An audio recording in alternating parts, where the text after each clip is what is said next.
Mic check.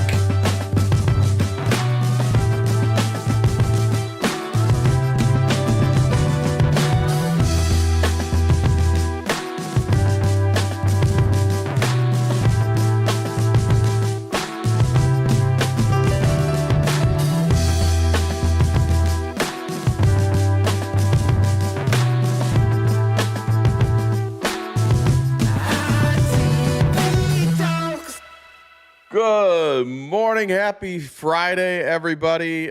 Friendly Friday, Black Friday, all the different Fridays. We got all the Fridays in one. And I got to tell you, I might have food poisoning. So I feel awful.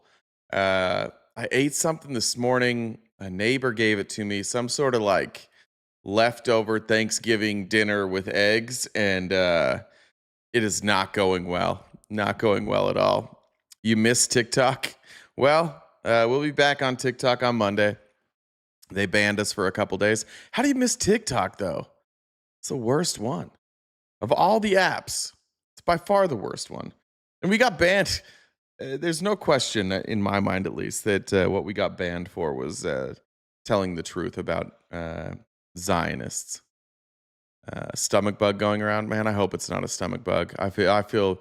Because I felt fine this morning, and then after I ate that, about 30 or 40 minutes later, it hit. The hat is black. It does kind of look a little maroon. I think we're getting a reflection off this, the red from the Trump t-shirts. TikTok's easier to chat? Oh.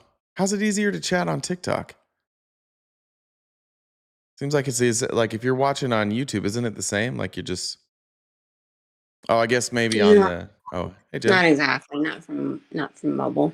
Like it doesn't, the chat doesn't show up on the screen the same way? Not as easy, yeah. Yeah. All right. Well, thanks, Becky. Becky said food poisoning doesn't hit this quick. If this is me being sick, I'm going to be pissed. It's going to make me mad. And we'll all blame Jen for that. Good morning, Jen. Morning. How was your Thanksgiving?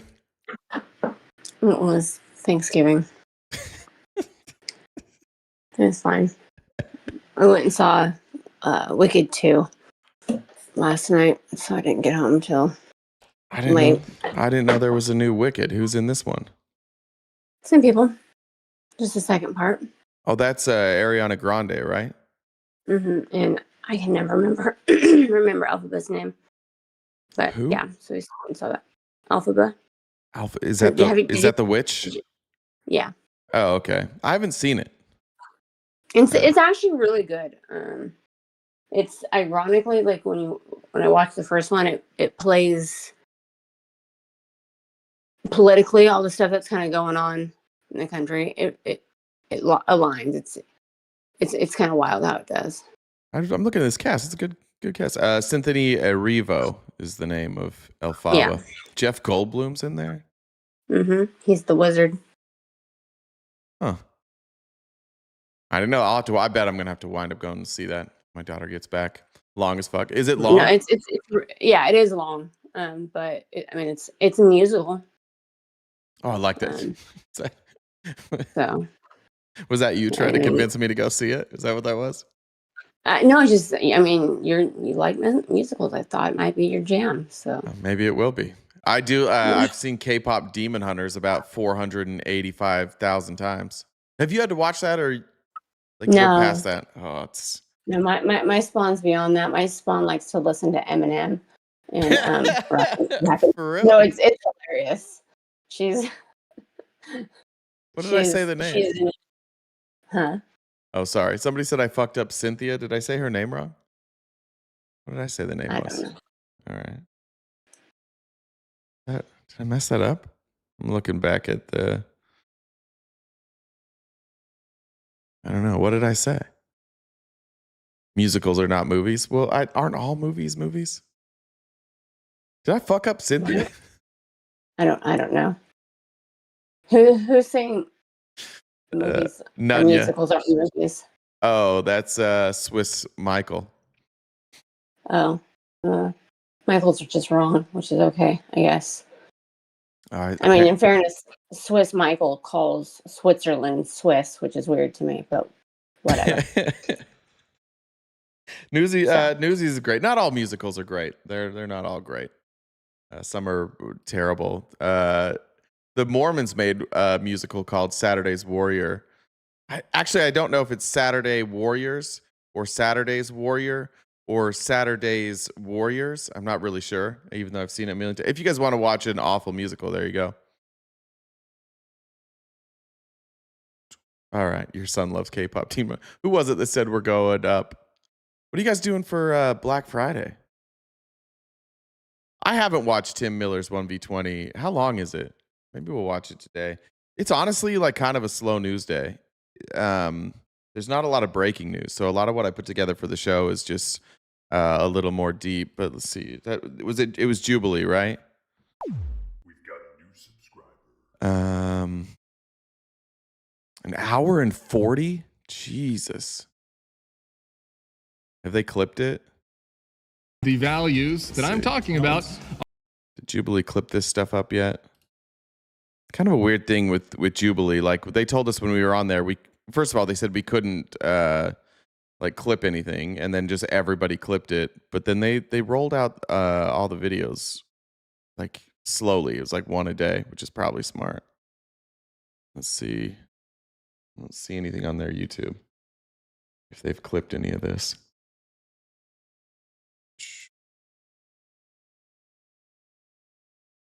Was Parker on again? Parker did another one? What's her name? I always forget her name. She's all right. I don't know why they use her so much. I don't think she's like a super solid debater. Maybe she lives there closely. Does she have a big following? Not my favorite. Yeah, maybe we can watch it. We might watch that. If I get real sick, I might just get quiet and then we'll watch Jubilee. Oh, they'll probably shut us down. Remember, if you barf. Yeah, I don't play Jubilee. YouTube we won't. I forgot about that. Yeah, they're kind of dicks about that. If I barf, you want me to do it on camera? That'll be good. No. And we can create clips out of that. That'll be good. I mean, we could, and that might be interesting, but I don't think that's the reason you want to go viral. This is one of those ones where my stomach feels so bad that I think if it comes out my mouth, that's not going to be the only hole that it comes out. It has me real nervous. I think it's going to be a bad day. Here we go again with things you could not waterboard out of me. You've never worried about it? Sorry, my bad. We'll just bring everybody barfing. Some people are saying do it on camera. We've been through. That's right. We did. I forgot about that. I forgot I had like a sudden puke on a live one day, and I just left it up while you had to sit there and narrate what may or may not be happening in my bathroom. No, I mean, I told you to go. Like, I'm like, it just ends. If you're gonna barf, you're gonna barf. So that's a core memory. All right. Well, or trauma. One of the two. All right, guys, you lost. Jen says no. Jen says we can't throw up on camera, so sorry about that. Sorry, no barfing on camera. Yeah. All right. Let's jump into the show today.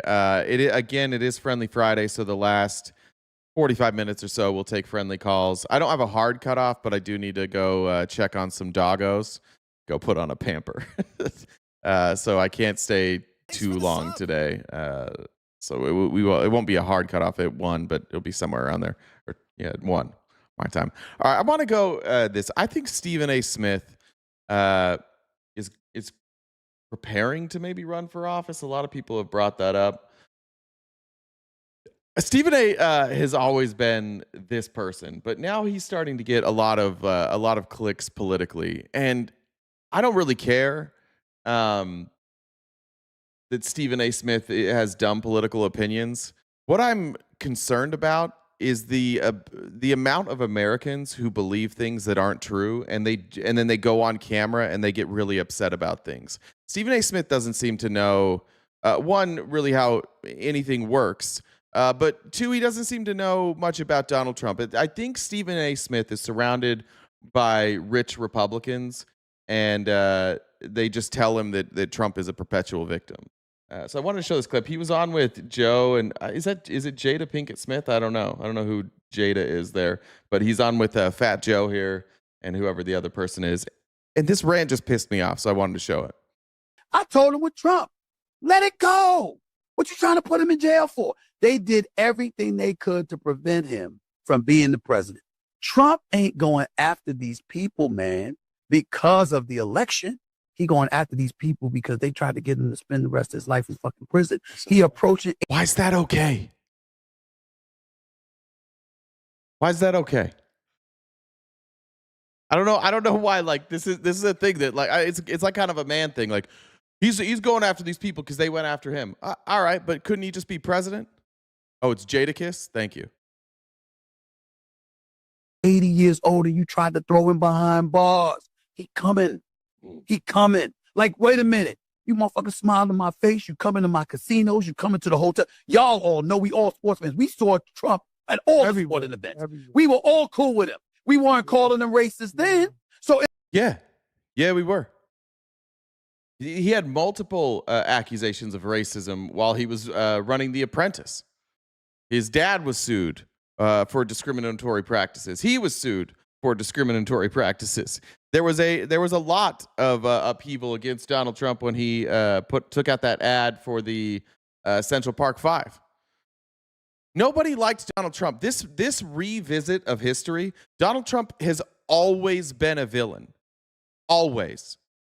The NFL wouldn't let him in. Like he was at sporting events. Yeah, anybody can buy a fucking ticket to go to a sporting event. Anybody can get like a sponsor can give them access to their boxes. It's not like people were begging for Donald Trump to come to their events. Donald Trump was a villain. And yeah, if he shows up, you're going to get some clicks. But it wasn't because people liked him.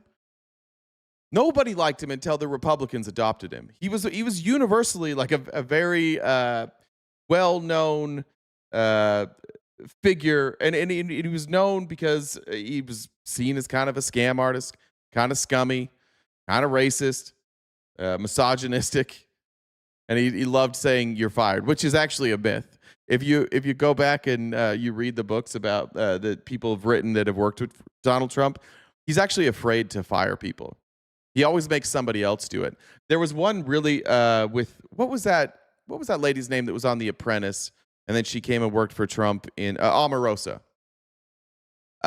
In her book, there's a story where, like, I don't remember who the chief of staff was at the time, but they fired Omarosa, and then like Trump called like an hour later, and he was like, "I didn't even know they were gonna fire you. I can't believe they did that. I really like you. Oh shucks, this sucks. I guess there's nothing we can do about it now." But he wouldn't even call like his friends. He won't call and fire them. He always makes somebody else do it. Remember after 9/11 when he called the local news station to brag about now having the tallest tower in New York? Yeah. Thanks, Jesse, for the super chat. Dragon Wizard said, Scum Devil's going down today. Jeez. Go Cats, bear the F down. How are the Cats doing this year? Let's look at that. Is that today, ASU versus U of A? I gotta be honest, I'm not like a big Sun Devils fan, but this is a top 25 matchup. 7 o'clock tonight at Sun Devil Stadium. All right, well, we'll see tomorrow. We'll see how happy you are tomorrow. Wait, does Arizona State still not have their quarterback? Didn't he go down for the whole year? No, fuck you. I got those. it's like he looking at it and he going like, yo, these motherfuckers trying to put me in prison. They ain't trying to get me. Like, okay, January 6th, insurrection, all of that. Fine. All right, I leave. Y'all, y'all confirm Biden gonna be your president. I'm out. Fine, I'll leave. Yeah, that's what happened. That's for sure what happened. Fine, I'll leave. He tried to overthrow the government, and then he wouldn't even like stick around and help Biden in the transition. Fine, I'll leave. It is crazy what we justify for Donald Trump. He acts like no other human would act. And this is just like the patriarchy shit. I was on a live the other night, and Casso was on there, and he was talking about this, and it was something that I never really thought about. How white supremacy is a function of the patriarchy, and that's what this is. Like, this is such an incredibly low bar that they're setting for Trump, justifying it. I think that's a glimpse into Stephen A's mind. Like, just the philosophy of if anybody ever wrongs you or if you feel slighted by somebody, that it's like the manly thing to do to then throw a fucking fit and a tantrum and then spend the rest of your life trying to get revenge. And and you still coming for me. You trying to throw me in prison. The charges in New York. And what was the charge in New York? Oh, yeah. Watch this. Watch him tell you what the charge in New York was. He's going to mix up, by the way, the civil case and the,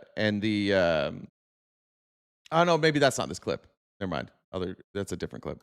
let's remind ourselves of this. 34 felony counts and all of this shit. Yeah. It came down to $130,000 that he spent. Came down to but let's just watch how bad he fucks up these details. And this is how MAGA men are. They just change the story. We've watched this narrative time and time again. I tweeted out today, like, at some point, MAGA, you just have to become people who are tired of being lied to all the time. You just accept being lied to. Even when you know you're being lied to, you just accept it. And it's to the point now that you will always believe the lie over what's true. Like the seditious six thing. They came out and they're like, don't follow unlawful orders. It's okay to reject an unlawful order. And all of the MAGA men are like, they said to ignore legal orders. They just changed the whole thing. That's what this is too. No. That he spent in hush money to a prostitute. Well, he didn't spend it, did he, Stephen A? Michael Cohen spent it. And then Michael Cohen went to prison for that, in part with some other crimes.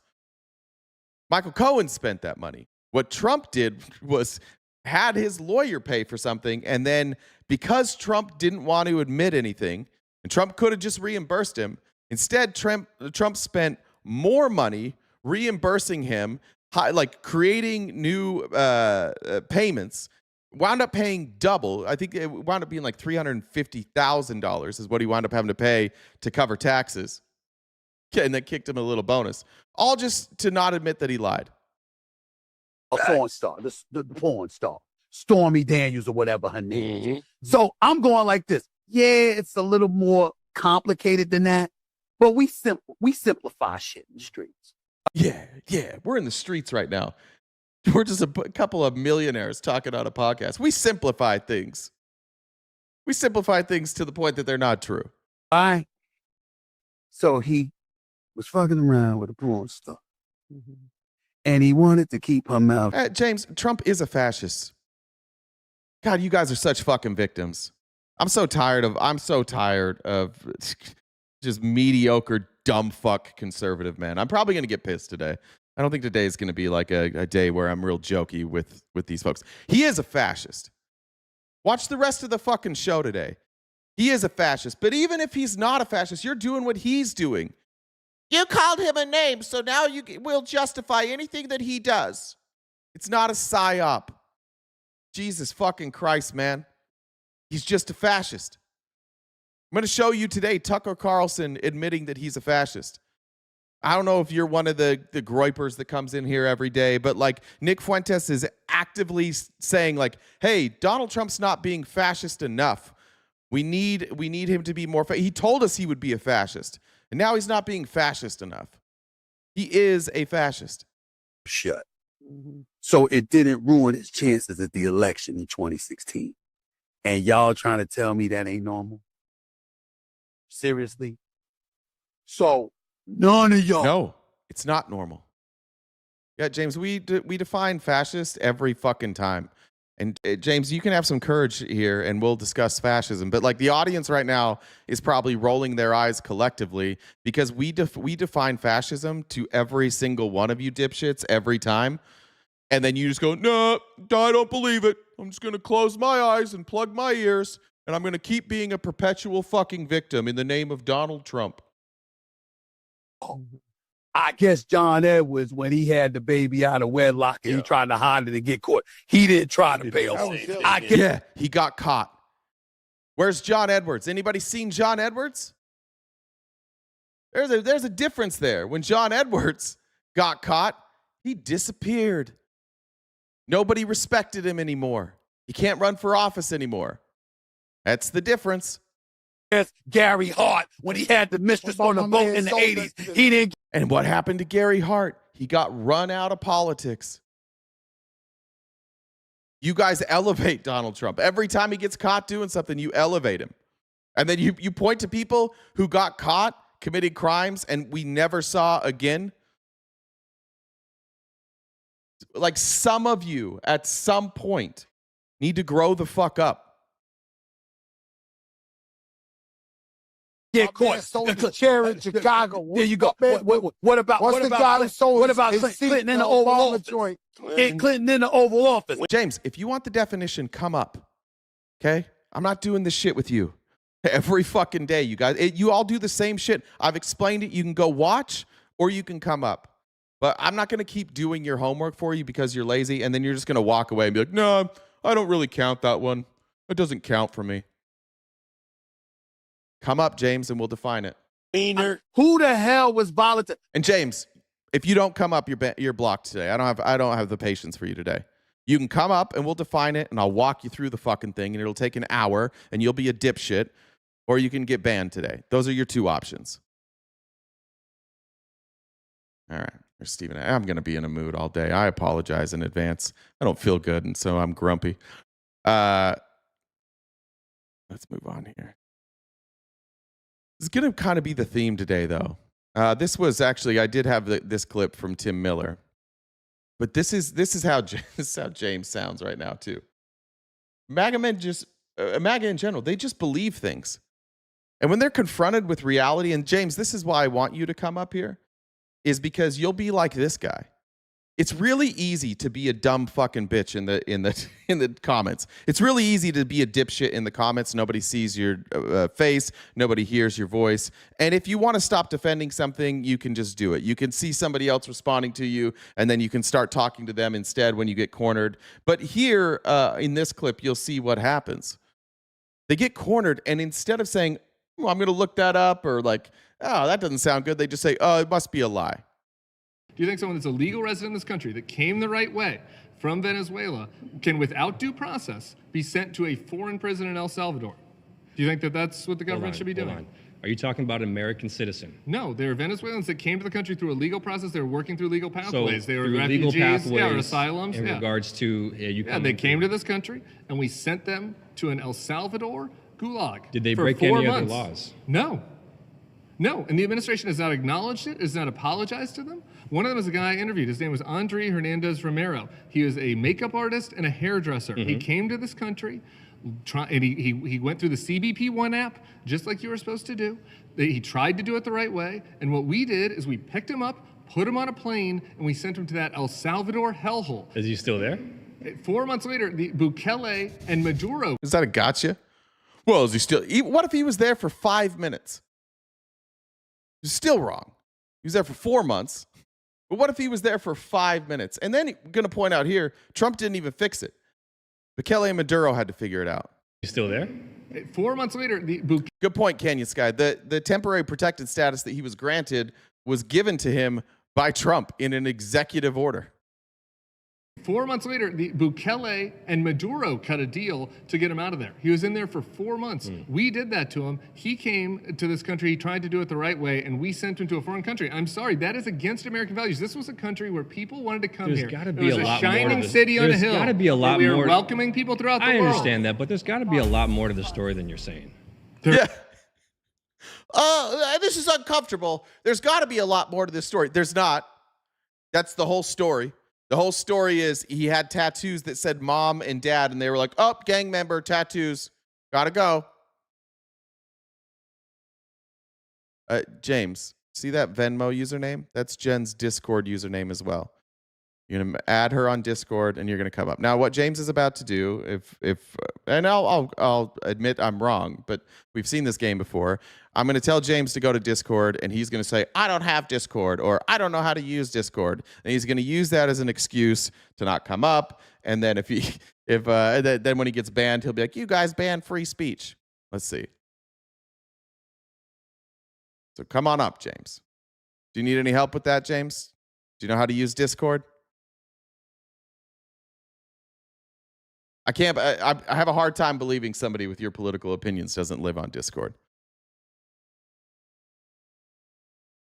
Let's finish this there isn't. echo chamber shit here. There's got to be a lot more to the story than you're saying. There isn't. Yeah, not illegal though, Stephen Bledsoe. Legal. See, you guys are all this dumb. This is why I'm frustrated today, because we've been doing this forever. They're not here illegally. I think it shows that you think that everything Trump does is legal. This man was not here illegally. He was here legally because he was granted access by Donald Trump. Did he say it? Did he say he wasn't going to do wasn't going to download Discord? Is that what he said?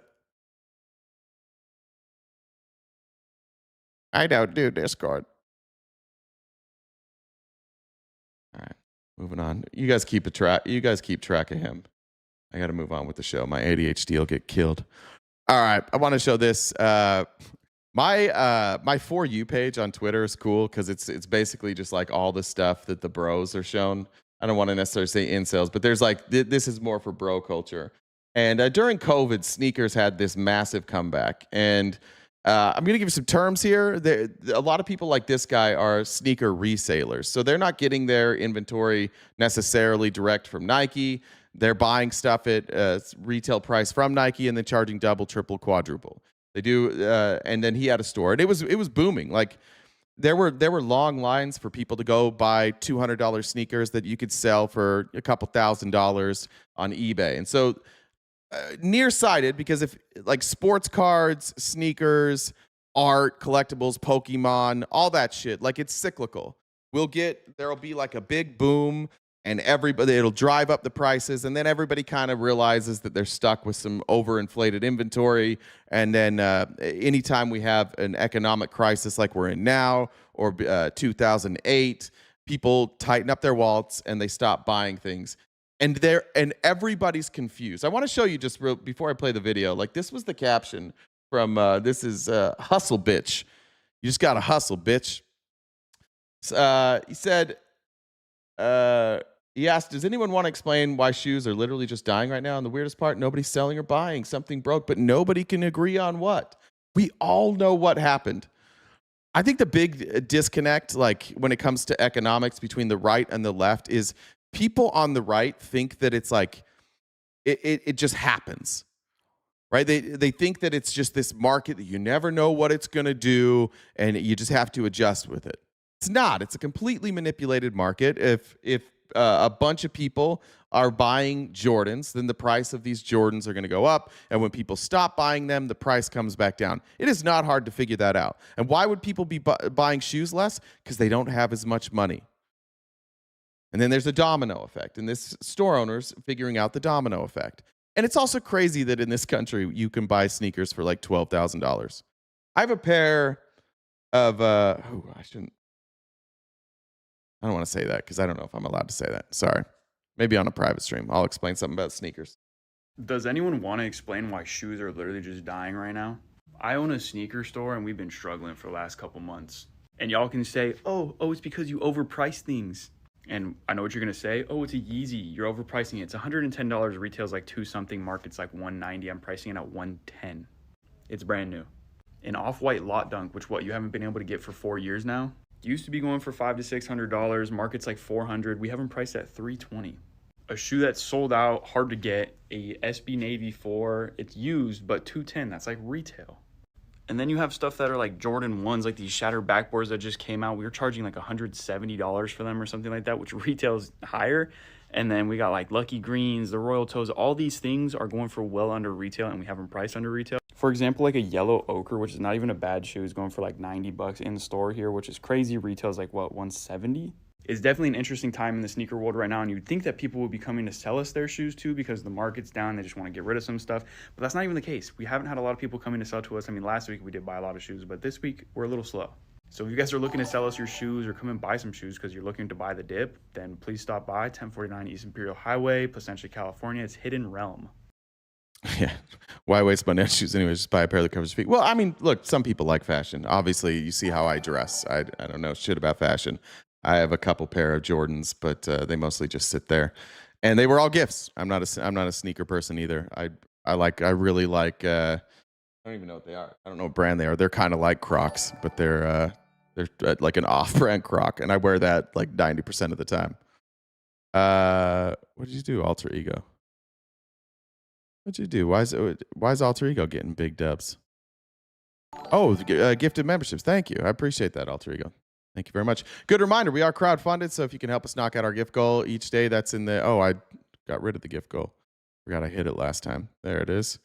That's what we need to do to keep the lights on every day and keep going here. If you can help us knock that out, it'd be greatly appreciated. But shout out to Alter Ego for the gifted subs. This Monday, we're going to be watching the brainwashing of my father in the Discord. If you're a paid member, either on TikTok, Twitch, or YouTube, you can come watch that with us. So all of you that just were gifted a sub, as long as you join the Discord, which is free, you can come. You can watch the video with us on Monday night. I think we do that at 5 Pacific. Is that right, Jen?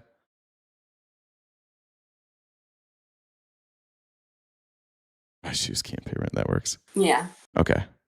5 Pacific. All right. I want to get into this.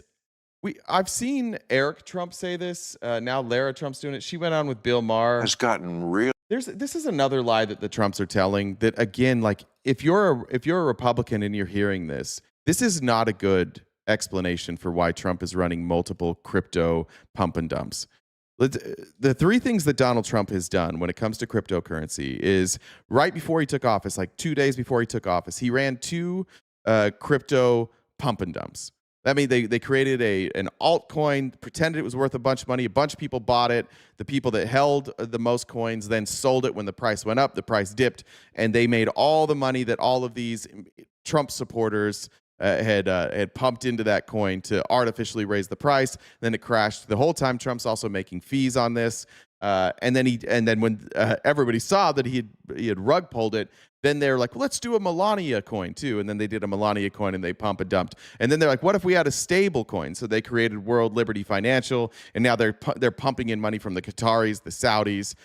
Really anybody corrupt that wants a favor from Trump just pumps a bunch of money, or if you want a pardon from Trump.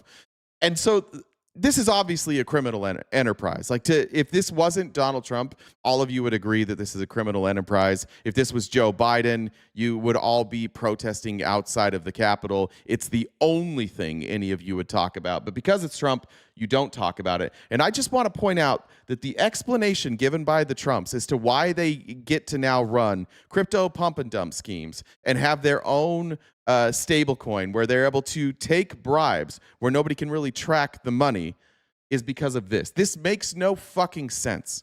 The Trump family has gotten really rich this first year in the White House. And why is that?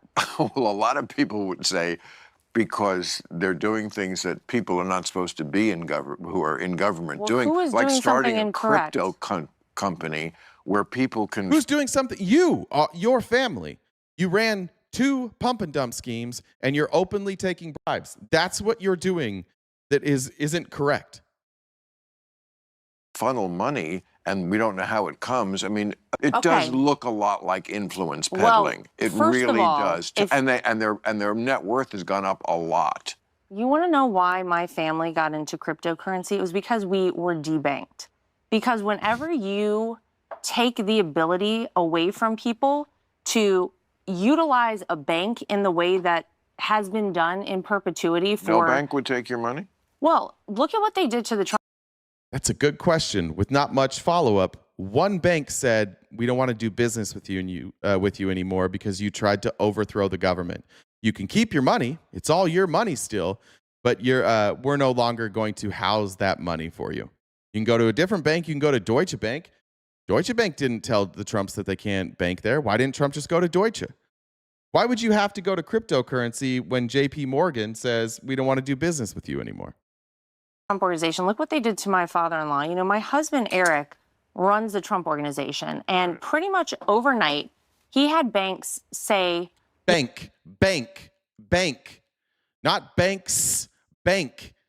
Singular bank.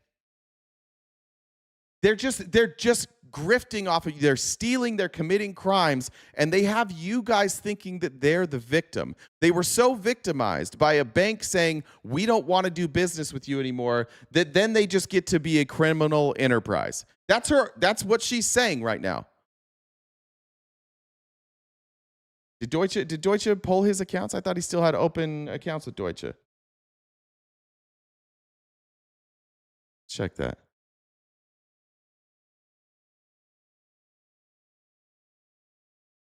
Oh, they did cut it. Okay. Oh, the U.S. branch has cut it. Okay, gotcha.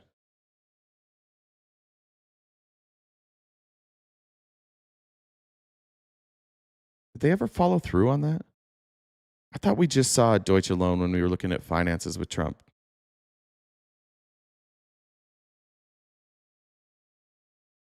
But they still did it.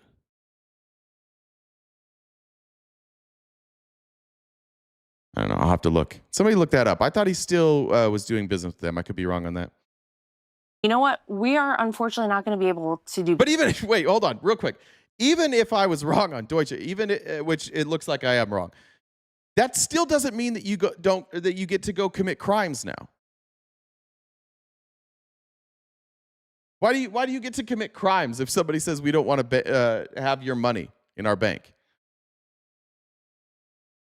Business with you anymore. These are banks that had been, with the company for decades. You are talking about thousands of employees who need a paycheck. You're talking about utilities. You're talking about buildings. Like the whole scope of things comes out of a bank, and all of a sudden, overnight, you have to transfer all of that. Eric and I. But they're not paying their employees now with crypto. They're not paying their loans with crypto. This doesn't make any sense. Oh, we got to take care of our family. That's why we went into crypto. We got to take care of our employees, but nobody's being paid in crypto. See how this doesn't make any fucking sense? He's asked, why do you guys run a criminal enterprise now? Well, because the banks debanked us. All right. But how are you paying people now? Because you're not paying your employees in crypto. See how this doesn't make any sense? The bank said that they didn't want my money anymore. So what are you doing now? Well, now I'm stealing money from pensions. Doesn't make any sense. When we got our house in Florida, we're basically told, yeah, we approved your mortgage. Oh, wait, we changed our mind. We're not gonna give you a mortgage. The things that happened to us. This is recently? Okay, so how did crypto fix that? Somebody was going to give you, I'm guessing this is one of those banks said, here's a mortgage, and then they changed their mind, if that's true. So then why did you need to run crypto pump and dumps? Why did you need to create a stable coin? This is in 2021. The things that happened to our family were really outrageous. And actually, you couldn't get a mortgage in 2021? Well, we had a mortgage, and then all of a sudden it was denied. In Florida? Huh? I assume she doesn't mean an active mortgage. I assume she means an application. You can't just retroactively take away somebody's mortgage. I'm not sure about the crypto. I know if it was even 1% wrong, the left would have him in court. No.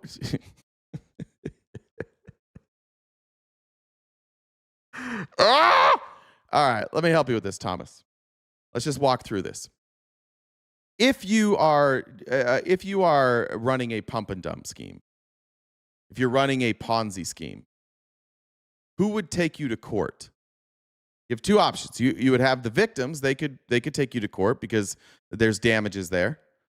Now, there's been people that's in process, or the Department of Justice would bring charges against you. Are you saying that you, Thomas, that you think this Department of Justice, Pam Bondi, Kash Patel, you think they would bring charges against Trump? There's people in jail for doing a lot less than what Trump's doing. In fact, there are people who were on their way to jail until Trump became president, and he started pardoning those criminals too. He pardoned Justin Sue, the Binance guy, who was money laundering for terrorist organizations. And Trump just pardoned him using crypto. Think about it. I think maybe perhaps the biggest problem with MAGA is that you don't seem to know how anything works. Well, it would be that, did I say FEC? I was thinking SEC. I think SEC is more likely to cover this than the FTC because these should be securities. But purposely, the crypto people have lobbied to make sure that crypto, for some reason, doesn't count as a security. But yeah, He has a whole administration that those are the people that it's their job to make sure that he's not committing crimes. And you think that they're going to, is it Justin's son, not Sue? Thank you. They're not going to investigate him. Do you see how what you could do is you could say, I hear what you're saying, and I don't believe it because the left would bring him up on charges. Instead of looking this up yourself, you figured out a way to dismiss what we're saying by saying, oh, well, the left would bring up charges. But we can't. We would like to. I'd like to. We can't. The best they could do is try and impeach him, but they don't have the votes for that. The SEC plays tomorrow.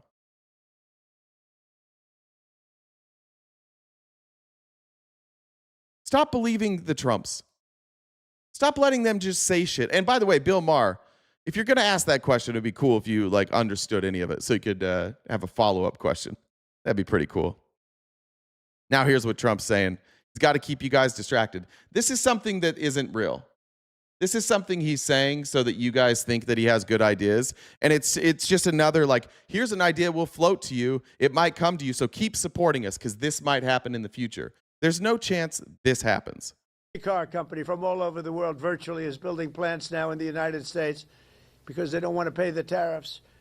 So there's never been anything quite like it. It's been amazing. So we're taking in. Those countries don't pay tariffs.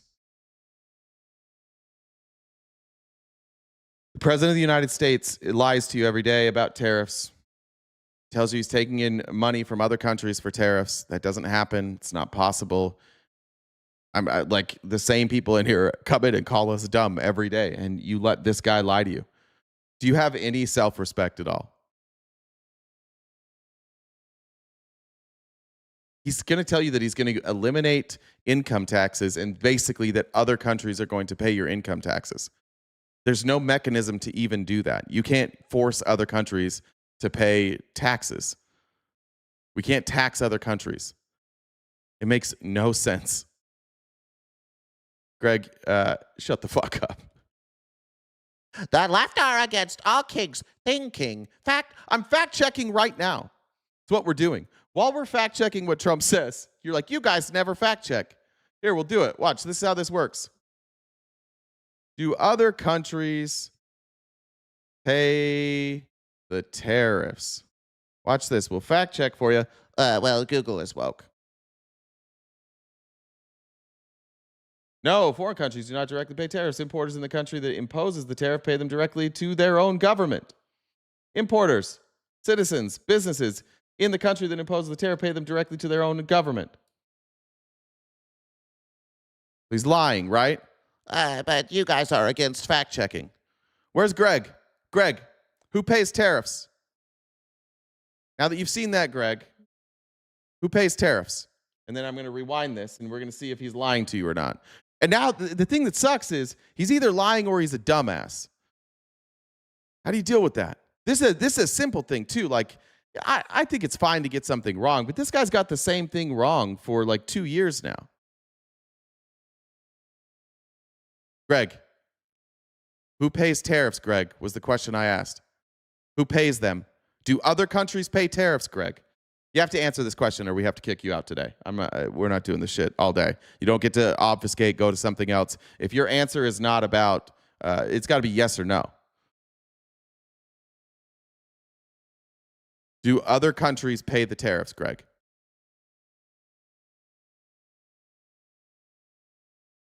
Gotta wait for Greg here for a second. I'll play this. If I get a pool noodle and go to the park and LARP with my friends and dress up in costumes, how's that any different than being a Republican? It's not. It's just all make-believe. The importer, RTP. And is the import... Yeah, okay, Greg. And is the importer another country? All right, Greg, we're going to stay with this. Greg has admitted that it is not paid by other countries. Now let's listen to Trump again. They're all, every car company from all over the world virtually is building plants now in the United States because they don't want to pay the tariffs. All right, Greg. What's he doing? Is he lying or is he too dumb to understand it? Yeah, that was the answer, Greg. It was the correct answer. I know you tried not to yes or no. That's fine. You got the right answer. Now here's the second part, Greg.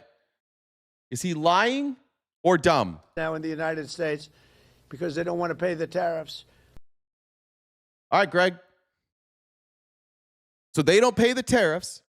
Trump says that they're building here so they don't have to pay the tariffs. Greg, is he lying or does he not know what a tariff is?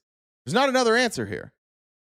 You could justify why he's lying. You could justify why he's stupid. But which one is it? Or is it both, Greg?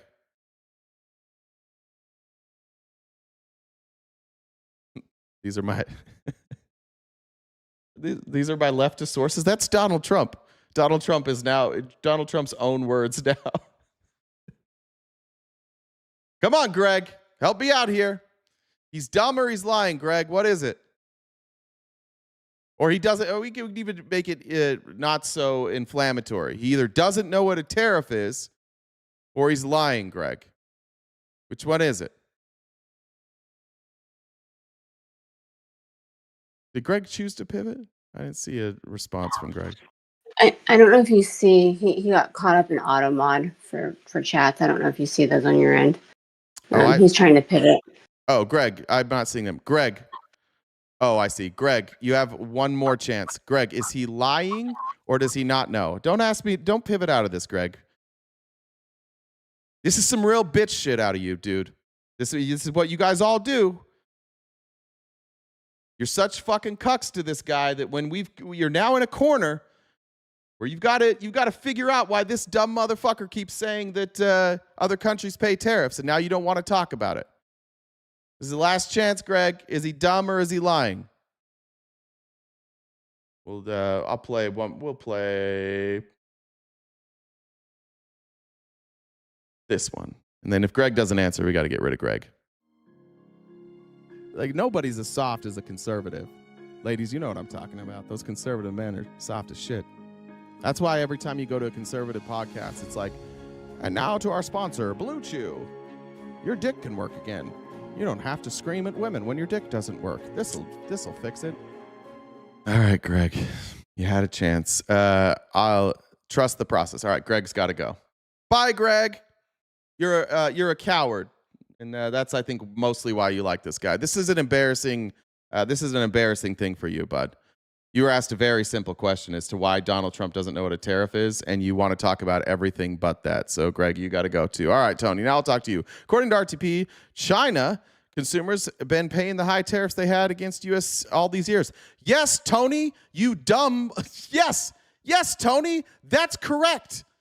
According to me, and everybody who knows what tariffs are, if China puts a tariff on American goods, the Chinese people who purchase that, whatever it is, pay the tariff.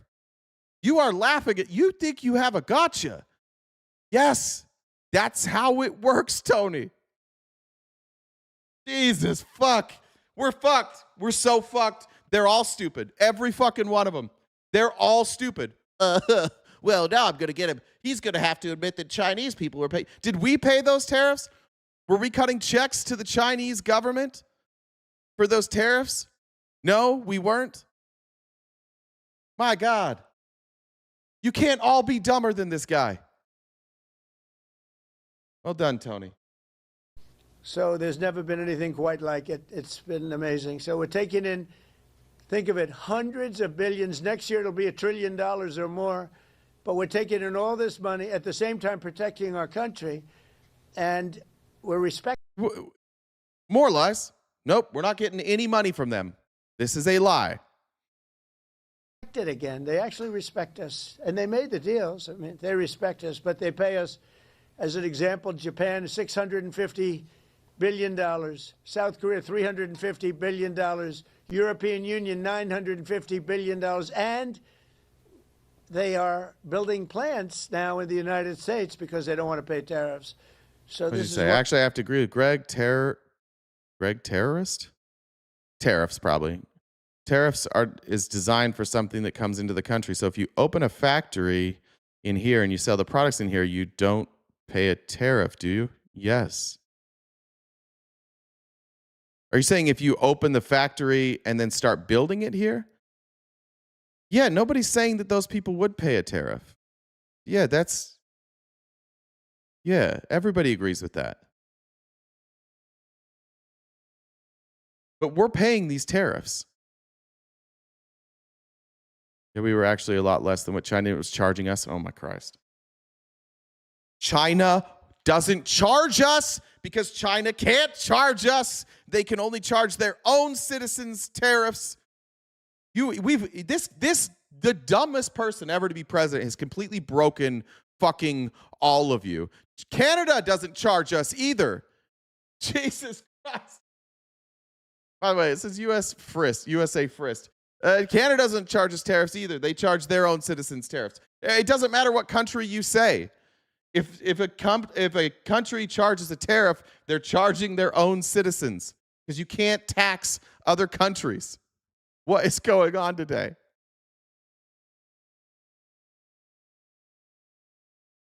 This is crazy. Where did that $7.2 billion that Omar sent? What are you talking about? USA FRIST, Scott. You gotta go too. We're getting rid of all the dumb bots today. We might have no viewers today. That's gonna be fine. You're done for the day too. If you can't stay on subject. Tony said tariffs are being charged at the LIG docks, lig docks. Fuck. What is going on? What is going on? A tariff is what you pay to do business with America that we've been paying. No, goodies. Jesus Christ.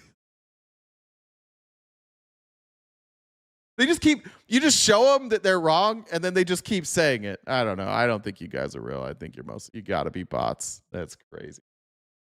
One of the biggest things economically that's never happened. Nobody's ever seen anything like it. And over the next couple of years, I think we'll substantially be cutting, and maybe cutting out completely, but we'll be cutting income tax. Could be almost completely cutting it because the money we're taking in is going to be so large. All right, let's see how much the United States is taking in income tax. How much?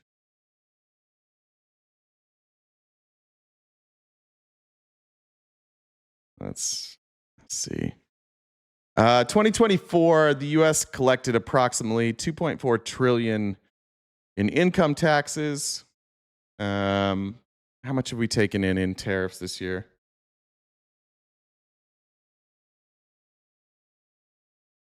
So I don't want to look at last year. That's going to be a much lower number. We've taken in $174 billion in tariffs.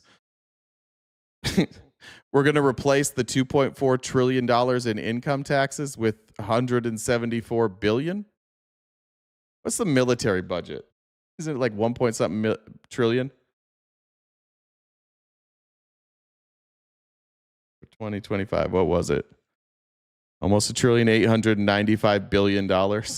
Yeah, for sure. This is definitely a real thing that's going to happen. Income tax could be almost completely cutting it because the money we're taking in. There's different estimates on the amount we've brought in. It's between 170 and 190, and I don't trust any of Donald Trump's numbers. Because real quick, he says we've taken in trillions. Let's go back actually here. Thank you, by the way. Goodies. No, 190 billion, stupid. Let's find out who was closer to your number. You're convinced it's 190 billion. I said, 174? Let's see who was closer, me or Donald Trump, on how much we've brought in tariffs. South Korea, $350 billion. European Union, $950 billion. And they are building plants now in the United States because they don't want to pay tariffs.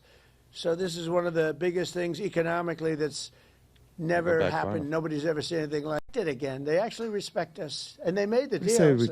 They respect us, but they pay us.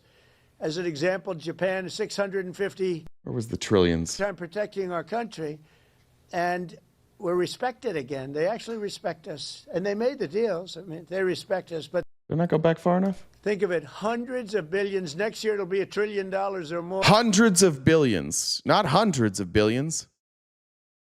Not plural. So which one of us was closer? But I bet it doesn't bother you when Donald Trump's wrong. Been charging us. Oh, you're still back. Now you're back to they're paying tariffs. All right. I give up with you.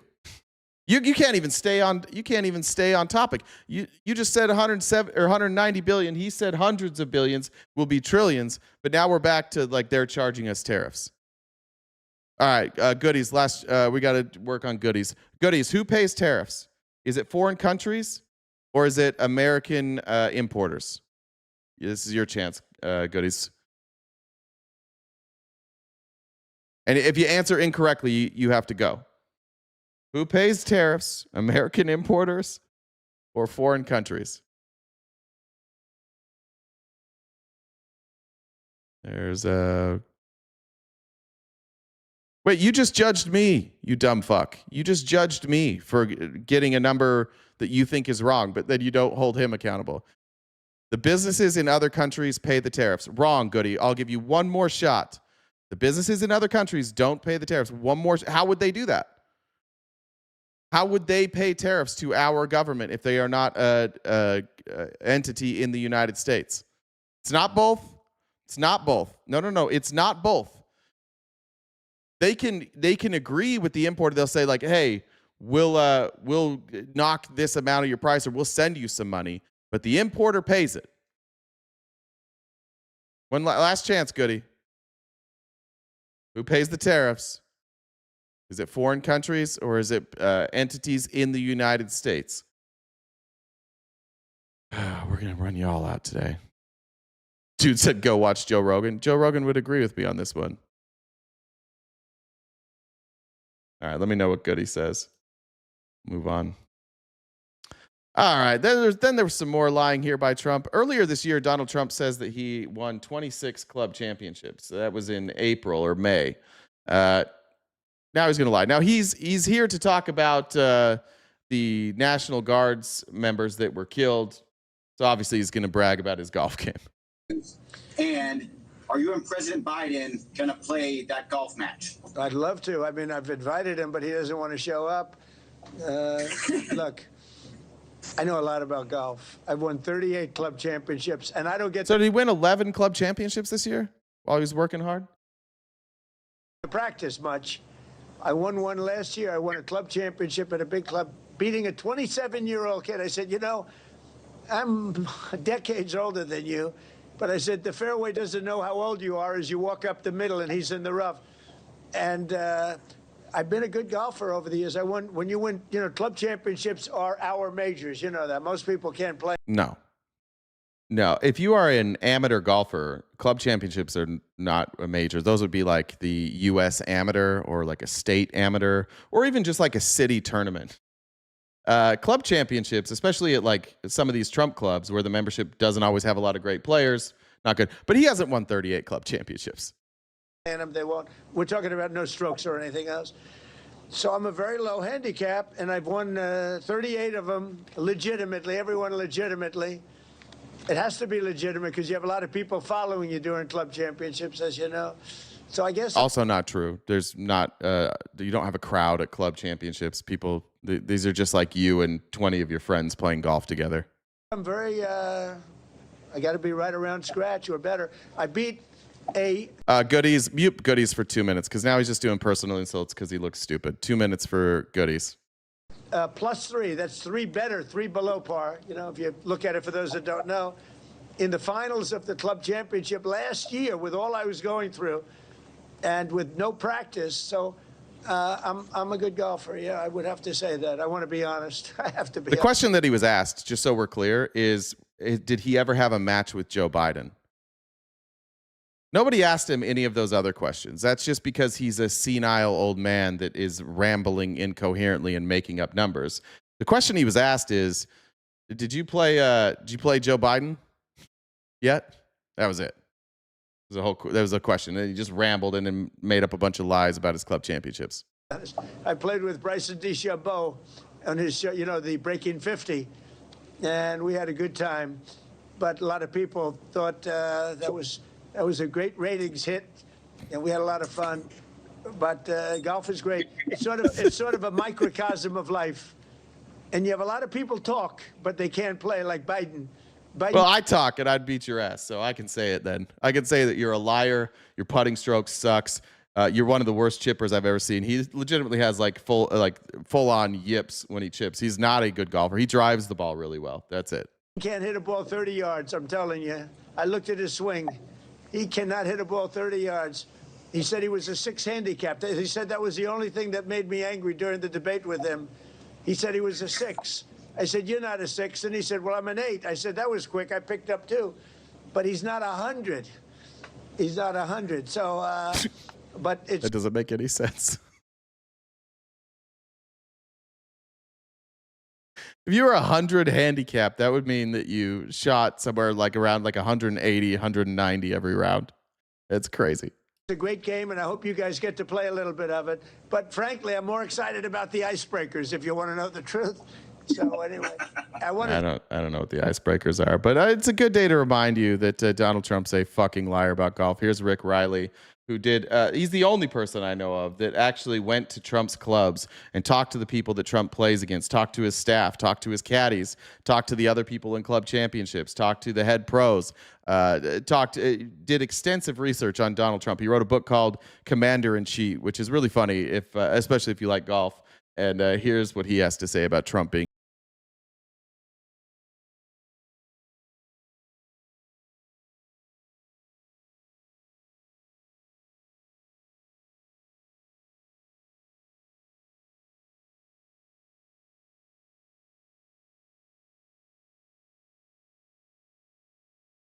He is good for his age. I agree with you, Rob. He's very good for his age, but he's not beating a +3, and he's lying about winning these club championships. Donald Trump is a good golfer, a far above average golfer. And for his age, he's really above average, but he does suck at chipping and putting. He's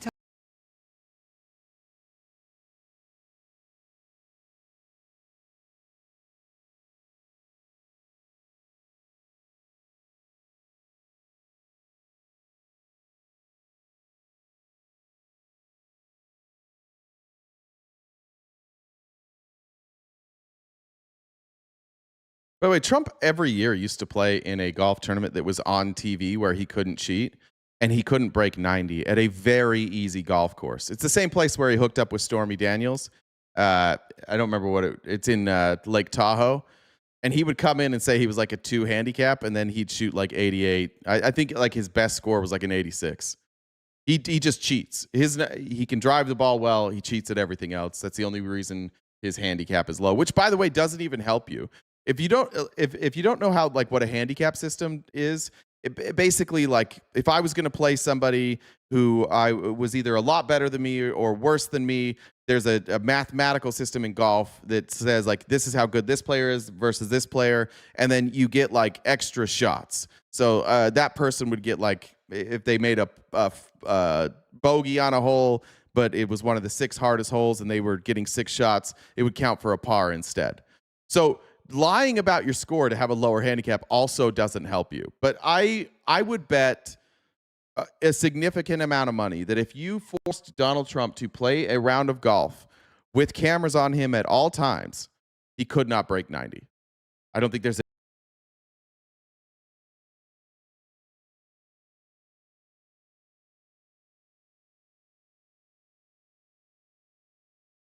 You don't think he's going to cheat? He did all of those things. All of them. He would probably beat Biden. I agree with that. I've seen Biden play. I think Trump would beat Biden. I don't think it's no question because Trump's so bad at chipping and putting, but I do think he's better than Biden.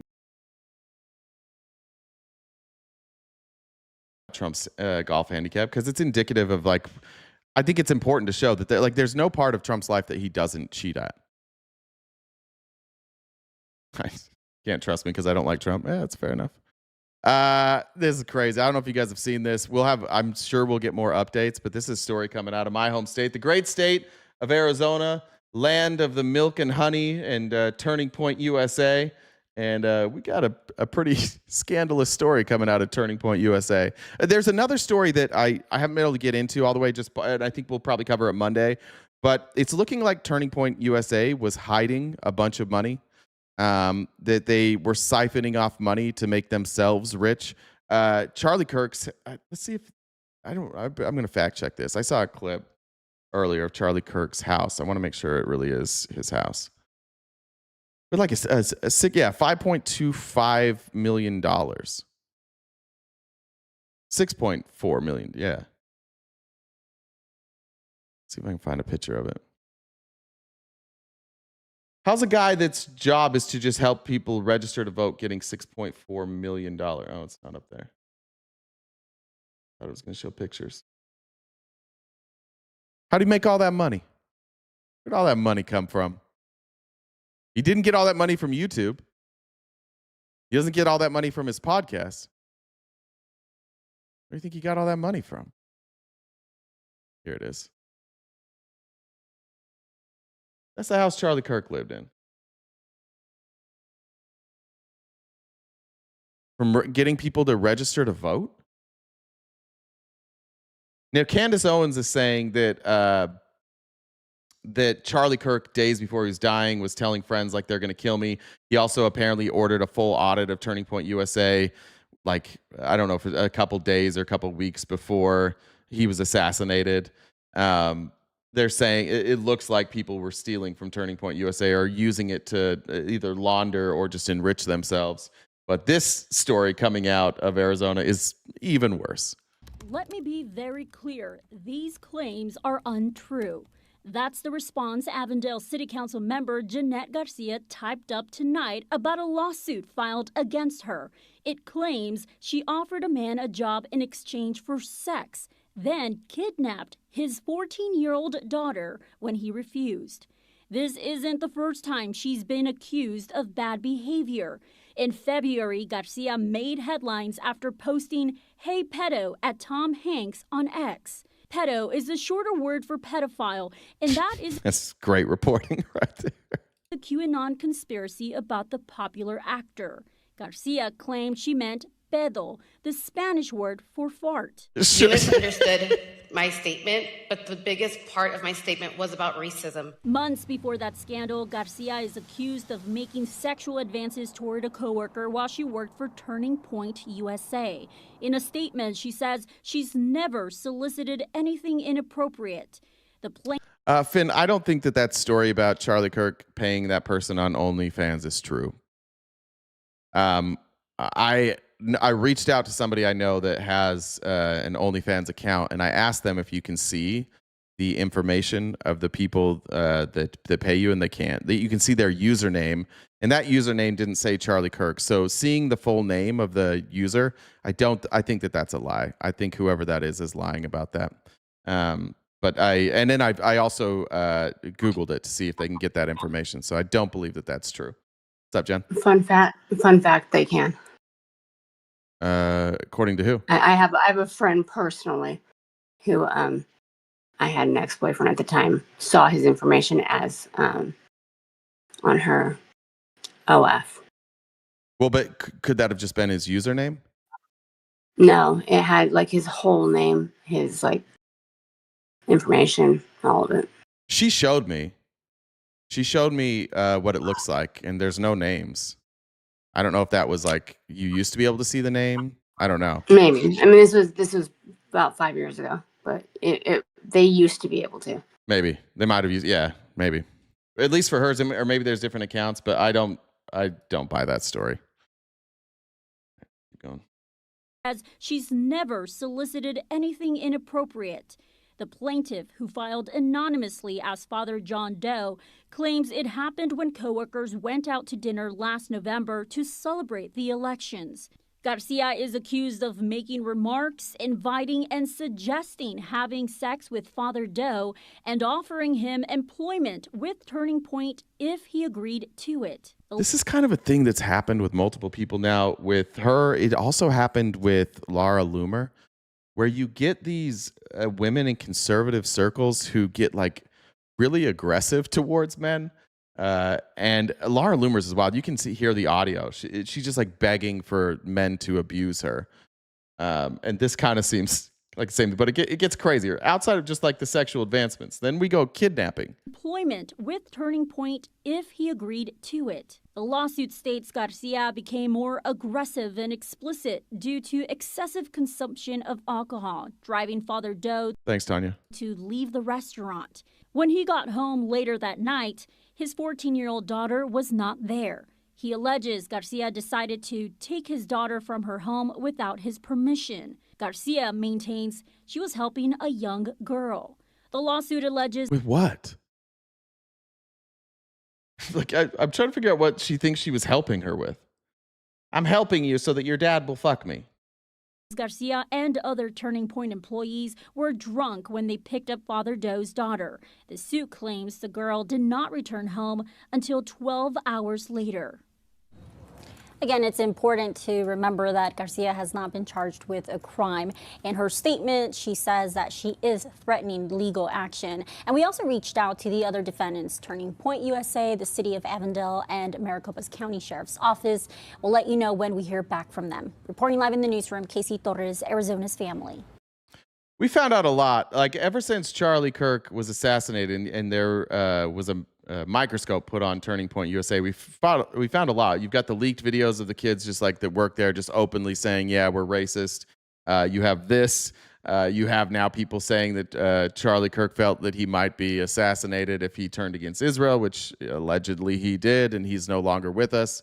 It's pretty wild. But what it shows more than anything is like, this is what the Republican movement is. They have all of these people, like the ones that aren't bots that are in the chat. They have you guys all whipped up into hysteria about a bunch of shit that doesn't matter while they rob you blind. And they've just convinced you that all of us over here, that we're your problems, that it's really about immigrants, it's really about black and brown people, it's really about trans people, and just focus on that shit while they literally rob you blind, while they literally sell out the country. That's like this, you just rinse and repeat. Any Republican who's elevated, you're going to find out that they took money from Russia, or they took money from Israel, or they're stealing money, or they're having like drug-fueled orgies, Republican Congress.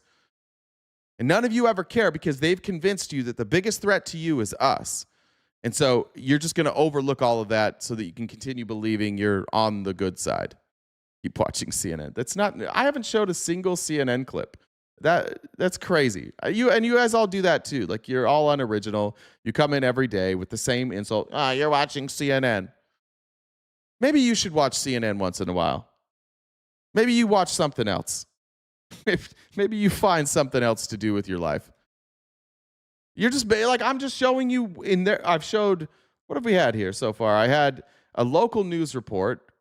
I had Stephen A. Smith, his own clip defending Trump. Then we had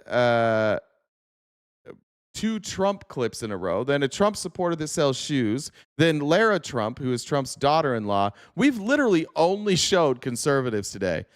And because we're criticizing them, the best you can come up with is keep watching CNN. Isn't that crazy? All right. Let's get to it. Speaking of aggressively sexual Republicans, Lauren Boebert went on with crisis actor Benny Johnson, and they're using this shooting in D.C. now to go after Somalians and basically just all immigrants, and now including Ilhan Omar. Yeah, because I got like I'll break a little news on this. I'm pretty close with a lot of people at Homeland Security, and by the way, this also not CNN. This is Benny Johnson, a conservative cuck.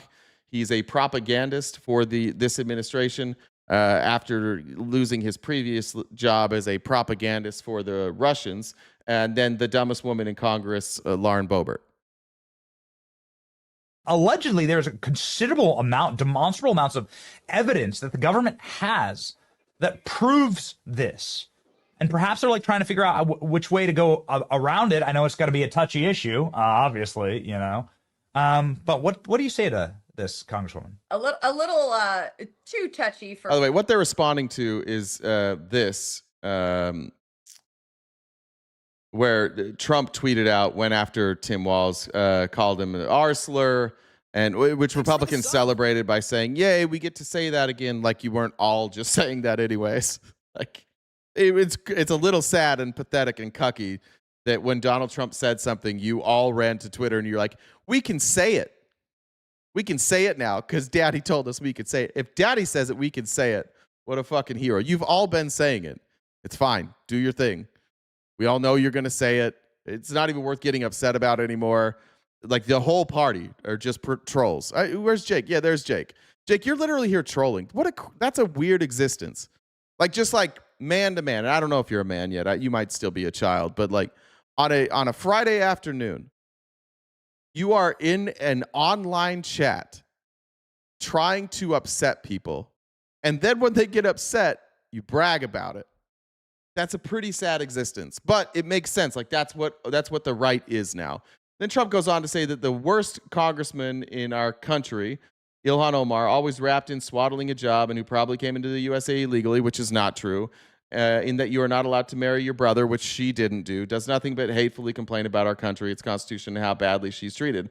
I've never heard her complain about the country or the constitution or how badly she's treated. She just keeps pointing out that Donald Trump is a criminal. But he can't say that, and you guys all have to be victims, and he has to remind you guys that you are perpetually victims. So he just lies about what she says, and you go with it. And Lauren Boebert's a dipshit, so she goes with it, and here we are. You know, but what do you say to this, Congresswoman? A little too touchy for family, but you know. Too Touchy for Family is the name of her video at the Beetlejuice performance as well. So in Congress, it's going to be really difficult to have a real investigation like we should. Look, Nancy Mace bravely put a privilege. Ilhan Omar's marriage to her brother is not public record, Tony. Should we do this? What evidence is there that Ilhan Omar married her brother? Tony, you give me the evidence. We'll just do this in real time. Can you tell me what it is? Claims. This is New York Times in 2019. This will give us the claim, maybe. On Wednesday, Trump drew attention to rumors that Omar had married her brother. The president then dove into a litany of accusations about the congresswoman. Here's a fact check what Trump said. Well, there's a lot of talk about the fact that she was married to her brother. I know nothing about it. Rumors that Miss Omar had married her brother have been circulating since 2016 when she ran for state representative in Minnesota. No proof has emerged substantiating these claims. In 2016, Ms. Omar released a statement denying the rumors as absolutely false and ridiculous and providing a timeline of her marital history. Let's pull that up here.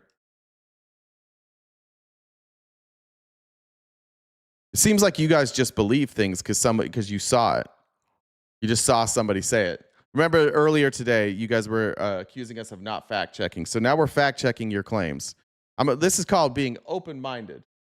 Oh, that link is dead now. An older article. According to that timeline, she applied for a marriage license with Ahmad Hursai in 2002, but never finalized the application. Then 2008, they ended their relationship in our faith tradition. State records show that in 2009, Ms. Omar legally married Ahmed Nur Saeed Almi, who she said was a British citizen. They obtained a religious divorce in 2011. She then reconciled with Mr. Hursai and married him legally in January 2018, the month after she legally divorced Mr. Elmi. Last month, Minnesota's Campaign Finance Board found that Ms. Omar filed joint tax returns in 2014 and 15 with Mr. Hursai while she still was legally married to Mr. Elmi. She agreed to pay a fine and back taxes as a result of the amendments to her returns those years. A blog called Powerline cited a now deleted post on an internet forum that claimed Ms. Elmi is Omar's brother. That's the source. Let's look at this. From powerlineblog.com. This is your source. Powerlineblog.com said that Ilhan Omar defeated Phyllis Khan. Let's see. Where's the part? A reader has written to us to point out that the Somali website Somali Post posted information last week suggesting Omar's involvement in marriage and immigration fraud. The Post notes that Omar married Hursai in 2002. Hursai is the father of Omar's 3 children. Omar is depicted with Hursai with their children on Omar's campaign website. The Post further notes that Omar married her brother, Ahmad Nur. Okay, so they're saying this is the guy that's the brother, implying that the latter marriage assisted his entry into the U.S. Her brother was a British citizen. Let me note here that Omar's marriage to her brother, if it occurred, in fact, is illegal under Minnesota law. Is there any evidence here? It was from Somali's Post. It's been taken down. It was posted here. Here's the cache. Even the cached image is gone. Is this enough evidence for you guys? A bunch of broken links? This is enough for you? Where's this information? Oh, there's maybe a picture here. Ilhan Omar has been quoted by the media as being married to Ahmad Hursai. 2001, she's only ever mentioned him as her husband. All right, what is that? What are we? This is it? I thought you might have had something more than this. Is the whole thing? All right. I don't want to hear from you guys about fact checking then anymore. Okay, keep going. We tried. If you guys have a different link, I'd be happy to look at it. But it looks like we followed the source all the way to the bottom, and there's no. She did marry her brother. I've already decided that I believe it. You guys are crazy. We just fact checked it. Just give me a source. That's crazy. This is why it's really hard to convince people not to be MAGA anymore. Because when they get confronted with information, they're like, yeah, I just believe it anyways. Resolution on the floor condemning the remarks made by Ilhan Omar. And Ilhan Omar was trying to troll everyone in the process leading up to the vote. And she just simply wanted to censure her. She said you should not be on. They deleted the post. It wasn't her that made the post.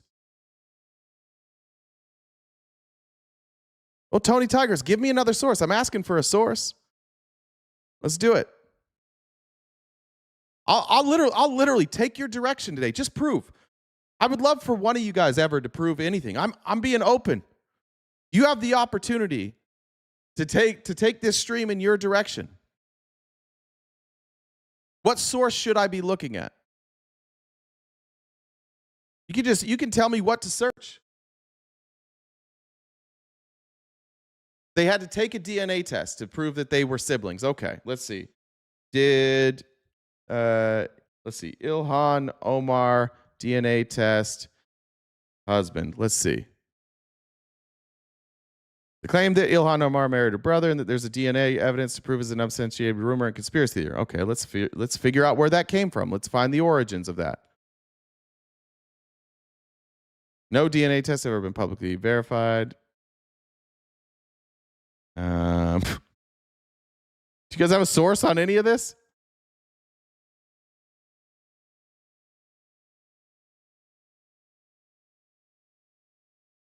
Tony doesn't even have to come up here. Tony's not going to come up. She's here all the time. Minnesota marriage certificates and Minnesota vital statistics. Yeah, those are marriage certificates. That doesn't show that they were siblings. Nobody's arguing that they were married. I don't know if you've been married before, but you don't have to do a DNA test when you get married. Yeah, I see the even if we go to the Facebook ones, let me see.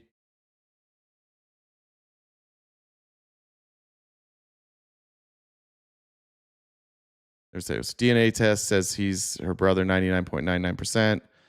I see a lot of people saying it. Feels like the same thing. This doesn't. I guess like this is just me, but this would bother me so much if I was on the other end of this and I was saying things, and then when asked for sources, I didn't have any, and every Google search didn't have a source. I'd be like, nah, maybe I bought into something that I don't have evidence for. Keep going. Maybe Lauren will give us some evidence. On the Foreign Affairs Committee with the rhetoric that you have. And then, of course... Mute Tony for a little while. 5 minutes. Tony, if you can't stay on subject, you gotta leave. We're talking about all the claims you made. You don't get to now change it to go after black and brown people. So Tony's muted for 5 minutes. Thanks. Of course, it went against our congressional code of ethics that we agree to when we are signed in as members of Congress. And we you have a code of ethics. You have a code of ethics that says you can't marry your brother. You know, that might need to be put in. What about jacking off a dude in a public place? Is that in the code of ethics? That one we have video evidence for. That one we know happened. Would we consider that a code of ethics violation? But we definitely have a code I think that's in the Bible. Yeah.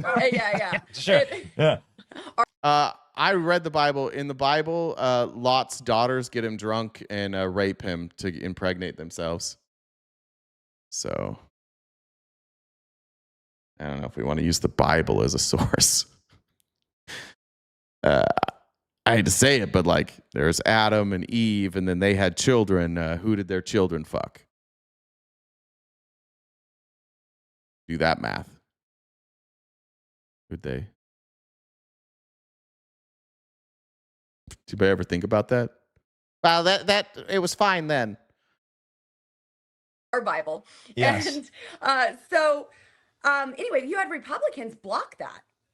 You had Republicans table this motion, maybe some making excuses for the First Amendment. The First Amendment doesn't protect you from consequences. And when you have a code of ethics that you are using... Actually, kind of does make it so you don't have consequences sometimes. That there's not consequences for the words that you say. That's kind of the point of the First Amendment, right?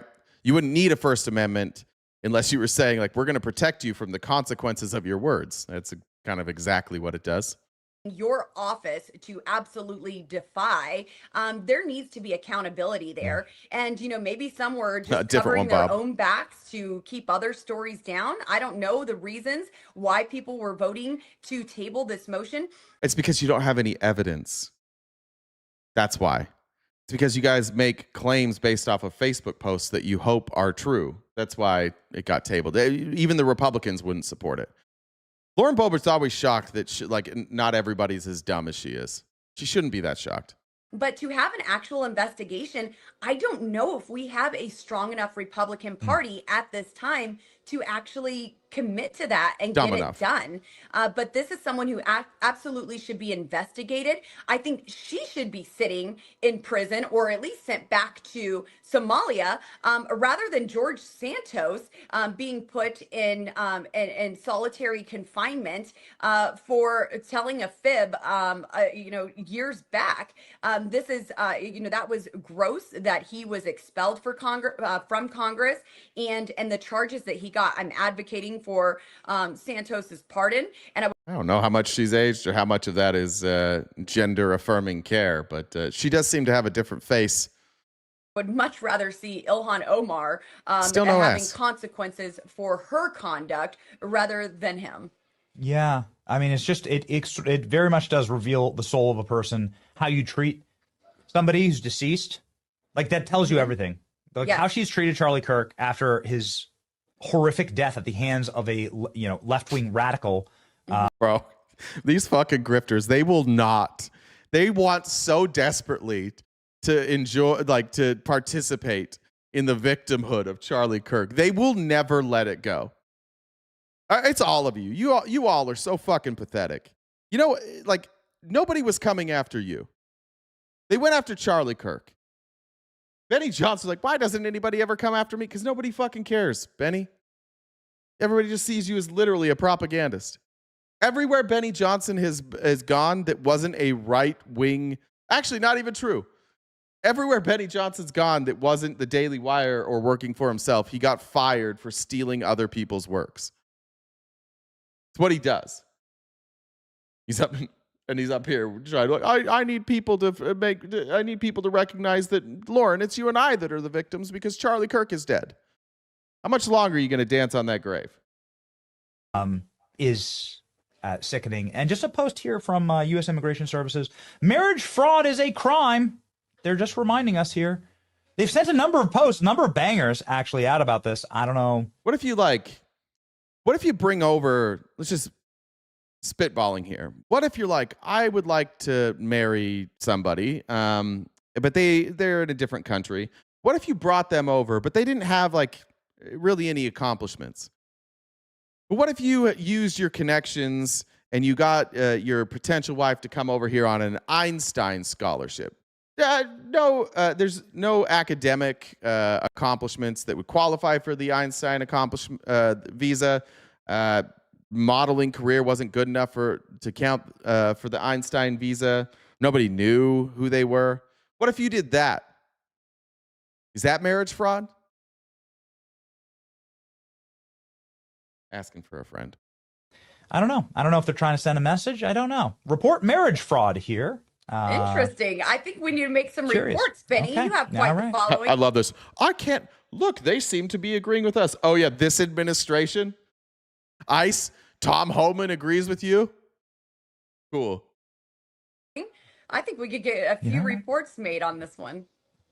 I guess we'll see. Where thank you, Congresswoman. Obviously, this is. I bet what they'll really do is fucking nothing, but just keep repeating this lie, since like they've been doing since 2016. The amount of traction you guys get on a conspiracy theory, pretty wild.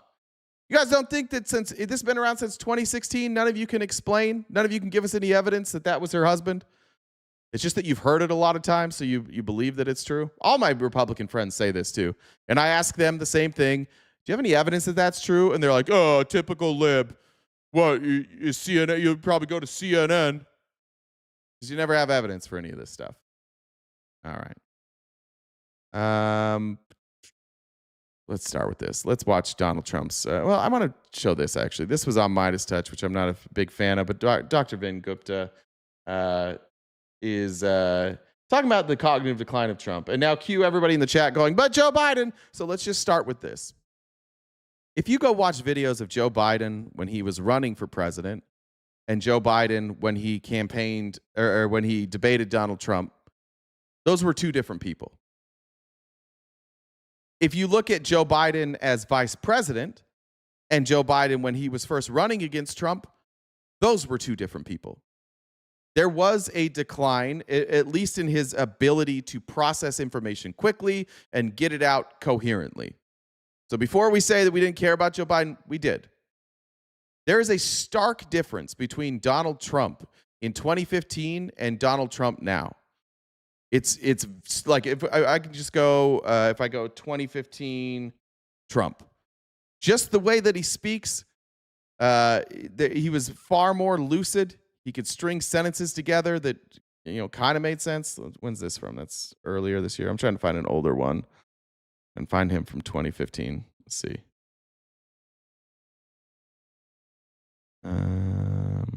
What's this? You raised the question of Jeffrey Epstein in your remarks about in the Q&A. Well, I think he's got a problem. Yeah, Epstein's on topic. He's got a problem. I mean, What do you think the problem will be? I don't know, but that island was really a cesspool. There's no question about it. Just ask Prince Andrew. He'll tell you about it. The island was an absolute cesspool. So, The Clintons are friends and he's of been yours, there right? for many The times. Clintons are friends Well, of I yours. can't say friends, but I know You're them. friendly. You know them. They play at my clubs a lot. I have clubs, and everybody likes to play Are you at my saying clubs. there's a political problem for her if she runs for president? It could be a political problem. Look, he could be a political problem right now. All right, now let's compare that to him yesterday. Well, we'll show him yesterday, but Dr. Vin Gupta seems to think that there's obvious signs of cognitive decline. As you pointed out, you and I had this conversation last week. We took pains to not speculate because I think a lot of people like to speculate, and I think based on. Oh, sorry. MT Clark said, thanks. I need this today. Yesterday was tough. A lot of people had tough ones yesterday. Justin said that too. First painful MAGA in-law holidays is in the books. One left to go. Oh, Christmas is right around the corner. And a reminder, thanks guys for the super chats. This is how we pay our bills. If you can help us knock out that gift goal by the end of the live, that'd be greatly appreciated. And now back to Dr. Vin Gupta. The conversation we started, a lot of people have started asking questions, but it's clear that there's age-related cognitive decline. I mean, that's obvious. His response to somebody fainting in the Oval Office really conveyed that. He didn't show any signs of concern. He didn't really do anything. He was slow. It's still my favorite picture of all the people surrounding the guy on the floor and Trump just standing there stupidly at his desk, just looking into the abyss. It was one of my favorites. To respond, and that slowness and fatigue you're seeing more and more in his public events. So that's one. Two, he's confused a lot. Three, he sometimes mumbles sort of incoherent nonsense when he's asked a question in the press pool in the Oval Office. So all these things, when this constellation of just him being him. Imagine if President Biden did any of those things. He did a fraction of it from what I saw. I just want to point out that every Republican in the chat that was upset that like Democrats wouldn't admit that there was a decline with Joe Biden, you are exactly the same as them. You're no different. The same criticisms you lob at them can be lobbed at you, that they just don't want to believe something, so they pretend it's not happening. If you can't see what's happening with Donald Trump, I think you're just clearly a partisan. And the lead up to the 2024 election, and people obviously forced him out of the race. You're not seeing that level of scrutiny until maybe now you're starting to see signs of it. But, President Biden was active on the weekends, especially riding his bike in Rehoboth Beach. Physical exercise was something that he was clearly doing, and we had visual signs of that. From a cognitive standpoint, sure, you slow down once you hit your late 70s, early 80s. No one denied that with President Biden, that he had his moments of being 80 or. That's not true. A lot of people denied that. Let's be fair. I will admit that like I was slow on it for sure. I didn't want to believe it, but then it gets to a point you just can't ignore it anymore. And I've learned, I hope I've learned that lesson, that the next time we elect somebody who's clearly struggling, that I'll be more willing to be critical. I can own that. I think that we were all pretty slow to it. Some people never admitted it, but to say that like nobody on this side pretended Biden was not struggling is probably a lie. 82, whatever it was. In this case, the White House is not willing to even acknowledge that the president is showing obvious signs of age-related decline, one. But two, you don't see him ever really doing anything physically active the way that President Obama, President George W. Bush, President Biden, our last three presidents prior to Trump, regularly worked in to their daily life.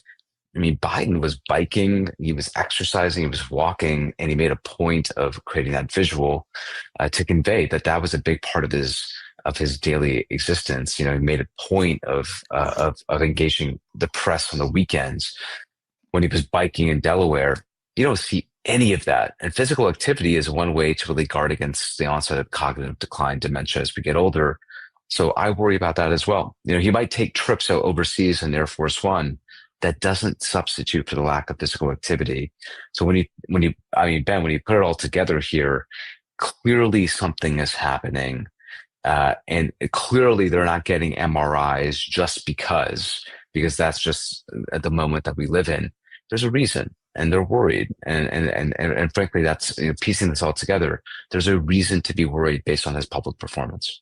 Yeah, I don't think you can credibly deny that that the people around Donald Trump are worried about this. He's consistently going in and taking cognitive exams, and those types of exams are only meant for people who are showing signs of either dementia or other cognitive impairments. That's the only reason he's taking it. You don't go get an MRI on your head for no reason. So Trump passed the cognitive. Dude, Michael. Everybody passes that cognitive test with a high score. It's the easiest fucking test. We took it here, and you should go look this up. I forget what the test is called, but you can go look it up. It is remarkably easy. I think it's more telling that Trump keeps bragging about it. Trump keeps talking about how hard it is. That should tell you something. None of you would ever take that test and then go brag about it. It is remarkably easy. And it's really just about, like, can you recall something that happened 3 minutes ago? That's basically what the whole test is. It's a function. It's like trying to test your memory and your ability to process information quickly. But it's not difficult. It's meant for a wide range of intellect, and they've created this test. So regardless of what your intellect is, you should be able to pass that test. That's the whole point. It's not about like complex math problems. It's about recall and processing time. So they specifically make the test something that everybody should be able to pass. That's the point. But he's also getting MRIs. And all of this, like, you can admit this and say he can still be president. But to refuse to admit this to yourselves is a little silly, I think. And it makes me nervous for the future of our country. And the future of you guys. It makes me nervous about you in your regular lives, that you just allow yourselves to be lied like this. Like, Donald Trump could get away with anything. I don't think there's anything that you guys would call him out for. That's the scary part. Will he be as bad as we think? I don't know. I don't think he's very good. Could it get worse? Yeah. But I don't think that there's anything he could do that you wouldn't defend. And that's where the frustration is that for a bunch of patriots who consider themselves free thinkers, it sure is fucking hard to get you to address reality sometimes. Pretty hard to get you to address like facts sometimes. It seems to be that facts only matter if Donald Trump agrees with the facts. And if he doesn't agree with the facts, you don't have to agree with them either.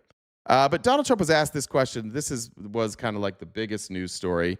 He was asked why he blamed the Biden administration for the man who's shot the 2 National Guardsmen.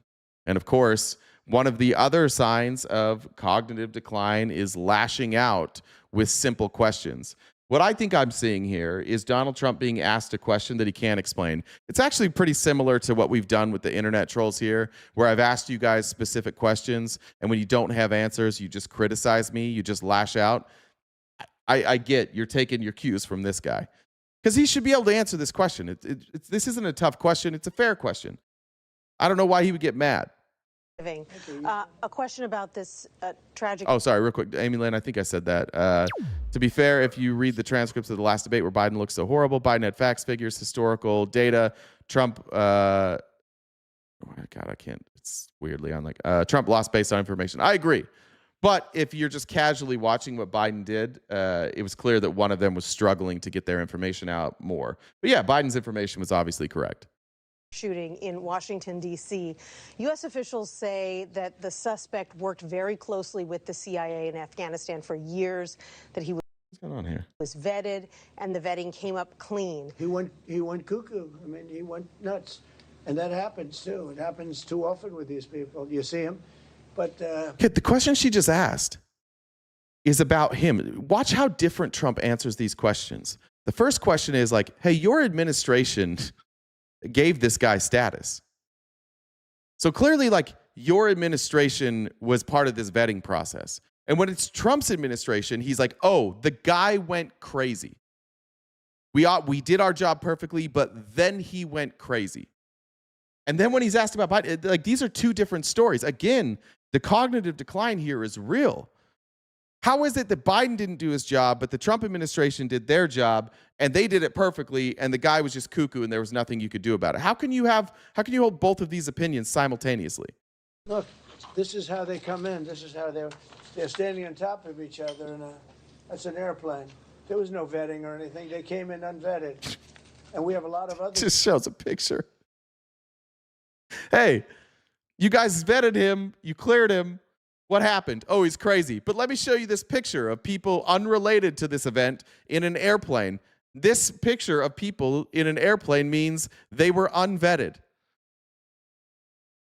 This is not a person who is mentally well. It's honestly a little sad. It's sad that people are propping him up. It's sad that he's our president. It's sad that this happens with age. This makes me very sad. He answered the question and then forgot, I guess, that he answered the question. And now he's bringing in props that have absolutely nothing to do with what they're talking about.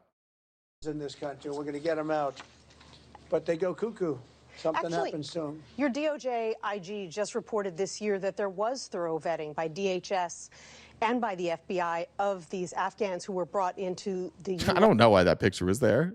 Because that's how he does things. People just print stuff off for Trump, and they're like, show this, and he shows it. I don't know.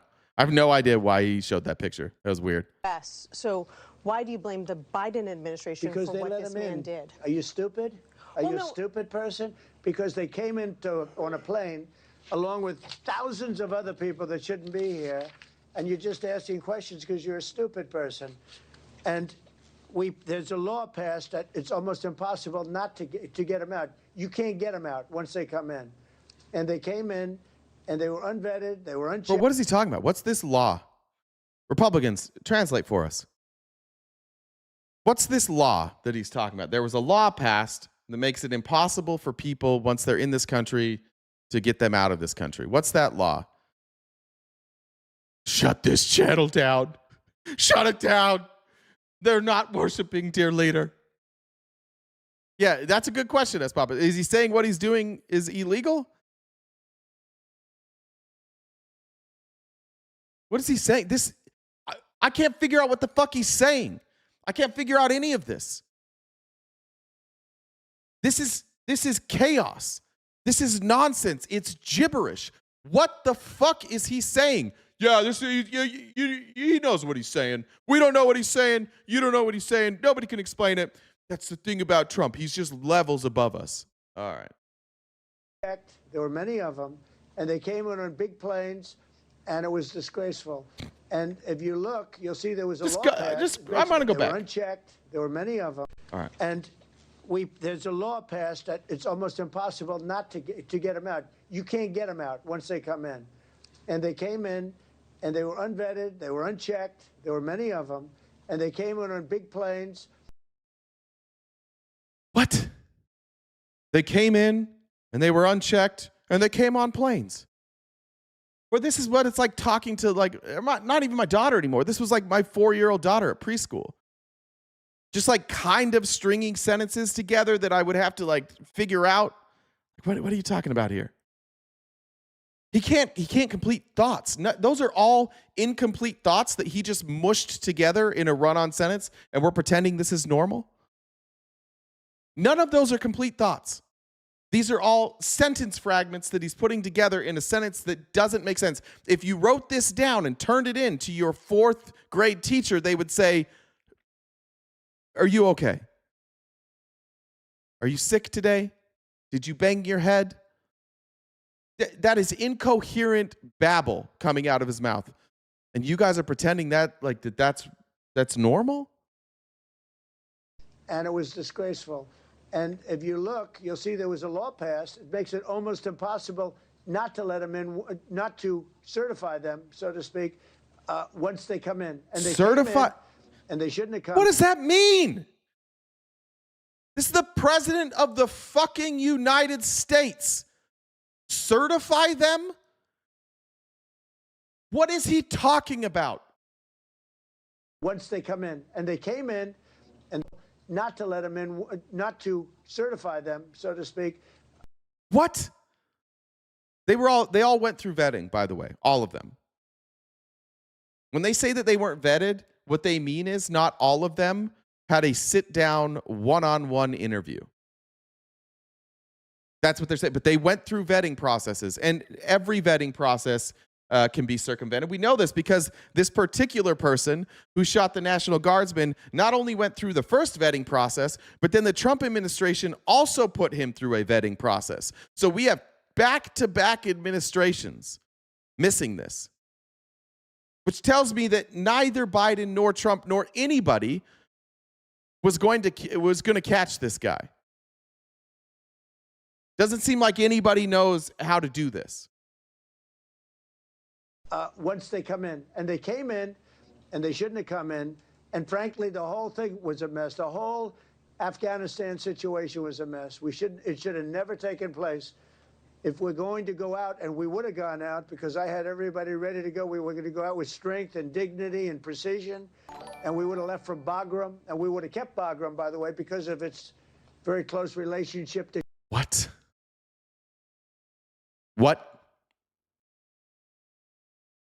The question was about vetting. Why are we now talking in like generic, incomplete sentences about your plan to get out of Afghanistan? This is a 2-minute clip where he was just simply asked to respond to his own Department of Justice saying, "We vetted this guy." This is nonsense. It's gibberish. His brain is cooked. Why are we still pretending that this is normal? The Afghanistan situation was a mess. It should have never taken place. If we're going to go out, and we would have gone out because I had everybody ready to go. We were going to go out with strength and dignity and precision. And we would have left from Bagram. And we would have kept Bagram, by the way, because of its very close relationship to China and where they make... This is what I look like to my daughter. This is what I look like when she gives me a 5-minute story in sentence fragments. And I'm like, good. Everybody has made this exact face right here. This is when some stranger comes up to you on the street and just starts yapping at you, but you want to be nice. That's what this face is. Bagram, and we would have kept Bagram, by the way, because of its very close relationship to China and where they make their missiles. But when you let the people come in by the thousands and thousands and thousands, they made a terrible mistake. But they were incompetent. Yeah. Yeah, Mr. President, thank you for having me. Killed it. Next. I don't know why you guys are still pretending. I guess like if you're just trolls and you just want to like see us upset, I would respect that more. Honestly, if you're welcome in now, News Nation National Security. If you're an internet troll, I respect you more than somebody who like is still all in on Donald Trump. So this is an ex FBI agent. Her name is. No, they're gonna say her name. I forgot to write it down. And she wholesale rejects Kash Patel's claim that these folks were not vetted. And this is somebody who's been involved in this for a long time. Everything I can find says that there was a vetting process. Mayorkas was questioned about this in 2021 by Josh Hawley, and Josh Hawley basically said, I know that there was some vetting, but why didn't all of them get a one-on-one sit-down interview? And Mayorkas was just like, hey, we don't have the resources for that. And Hawley's like, well, okay, well, our vetting procedures need to be better. We need to have interviews, which is fair.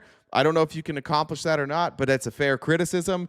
However, in 2021, when Republicans were criticizing the Biden administration and had Mayorkas in front of them, not one of them made the claim that people weren't vetted. They said that our vetting process needed to improve. But now those same people, because Donald Trump says they weren't vetted and Kash Patel says they weren't vetted, they're not allowed to disagree. So now they're all just out repeating that dumb lie that nobody got vetted. We welcome in now News Nation national security contributor Tracy Walder, former CIA. Nobody was vetted. I don't think I can say nobody got vetted. Nobody was vetted. If my mom's watching, she's pissed right now. Don't say it like that. Officer and FBI special agent and trial attorney John Fishwick. Thank you both for being here. Tracy, I'd like to start with you. We've learned now this suspect worked with the CIA allegedly. The capacity's unclear. At the same You can't speak English. It's called thinking. You should try it. No, speaking and thinking are two different things. Speaking comes out of your mouth. Thinking stays inside of your head. You guys are bad at shit talking too. time at this presser, the head of the FBI, Kash Patel, he said there was no vetting before bringing him and others in the same program, Operation Allies, to the U.S. You're a former CIA officer. How do you interpret these updates together? Well, thanks so much for having me, Kelly. So, yes, I actually worked with Afghan nationals when I was in Afghanistan as a part of the CIA. So this is something that I actually was very much a part of, though it was in the early 2000s when we had first entered there. I disagree with Patel's assessment that he wasn't vetted, because that vetting would have actually occurred by the NCTC when this individual was allowed to begin work alongside the CIA. So my guess is when he was brought here under the Biden program, that vetting process, that CIA ID that he probably had, was essentially the vetting that was done. And then there wasn't a second vetting that would have occurred as a result of that. So he was vetted prior to being able to work alongside the CIA. This might be the most vetted person. Like, there's probably some others, but this is one of the most vetted people. Vetted before the withdrawal, vetted after the withdrawal, and then vetted again during the Trump administration. It's likely that every administration since the Bush administration has probably vetted this person. So Obama probably did. Certainly he was vetted during the Trump administration and the Biden administration, and now the Trump administration again. But let's just be honest. Like, how would you know that this person was going to walk up on the street and shoot somebody? Put yourself in the shoes of the CIA. How would you even know that they were going to do that? Don't. The reality is, like, again, with gun violence in this country, the one thing we're never going to talk about is how fucking easy it is to get a firearm and go shoot somebody. Are both of I know one has died now and the other one's still in critical condition. Would those National Guardsmen be in critical condition and dead if this person didn't have access to a firearm? Probably not. That's the one thing we won't talk about. We'll try and blame the president, but we won't talk about gun violence and how easy it is in this country to perpetrate gun violence. And John, right now we're looking at 3 counts of assault with intent to kill while armed, possession of a firearm as well. At the same time, you have authorities monitoring the condition of these 2 guard troops for a potential of a first-degree murder charge. Many praying, of course, that that's not the case. They're now fighting for their lives in the hospital. I think Bondi this morning said Piero said that they are charging him with first-degree murder, which should be right. How do you see prosecutors building their case based on the evidence that's been presented this morning? Yeah, so Kelly, they'll be looking at all the social media, all the electronic devices to see, who supported this defendant. If you're supporting them, that's aid and support to a terrorist. Janine Pirro basically described that this is an act of domestic terrorism. It was designed at a holiday, a national holiday, to intimidate all of our population, all of our country. And so right now, it's a more bread and butter kind of assault and attempted murder. Obviously, we hope that these 2 young folks survive, that then would become a murder charge. Obviously, this clip is from before that other person had passed away. So just a reminder, one of the guardsmen passed away. Connected to, looks like domestic terrorism, maybe international terrorism. And if these folks die, which we all hope and pray does not happen, then this... Is no one mentioning the possibility of a big PTSD snap? No, I think that that's probably likely what happened. This is somebody who turned against their own country and worked with the CIA and dealt with a really horrific war and now is here. I would say that if you were going to guess and you were going to use data, you would say that it's probably more likely this is PTSD than anything political. Could be political. It could be that they were part of a terror cell that was activated. It could be a lot of things, but it just as easily could be somebody with PTSD who snapped. That's what I fucking hate about politics is that, and especially right-wing politics, is that they've already jumped on this. And they've jumped on this, and what's their response to all of it? Oh, we've got to get rid of brown people. We've got to get rid of immigrants. This is a problem with immigrants. Do you think that person would be upset? Do you think he even would have been upset if we didn't just go to Afghanistan for no fucking reason? There's no reflection on our part. Maybe we should stop invading foreign countries. Maybe we do that. That's not to say that that's the fault. It's the fault of the shooter. But we created some pretty horrific conditions for the people in Afghanistan. That's a lot to deal with. Would be subject to the death penalty. That's a good point too. Blow your cover as a sleeper cell for 2 National Guards. It's sloppy and wouldn't be enough damage. It is true. That's actually a really good point. Generally speaking, when we're talking about a terrorist attack, it's not like a handgun shooting, right? It's bombing or an attempt to do a mass killing. This one didn't seem to be that. Does happen. So they're going to look at all the background of this person, who supported this person. Obviously a very premeditated attempted murder at this point. Hey, Larry, that's the guy. What do you mean get them out, Larry? It's kind of hard for you guys to keep convincing us that you're not racist or xenophobic. It's really hard.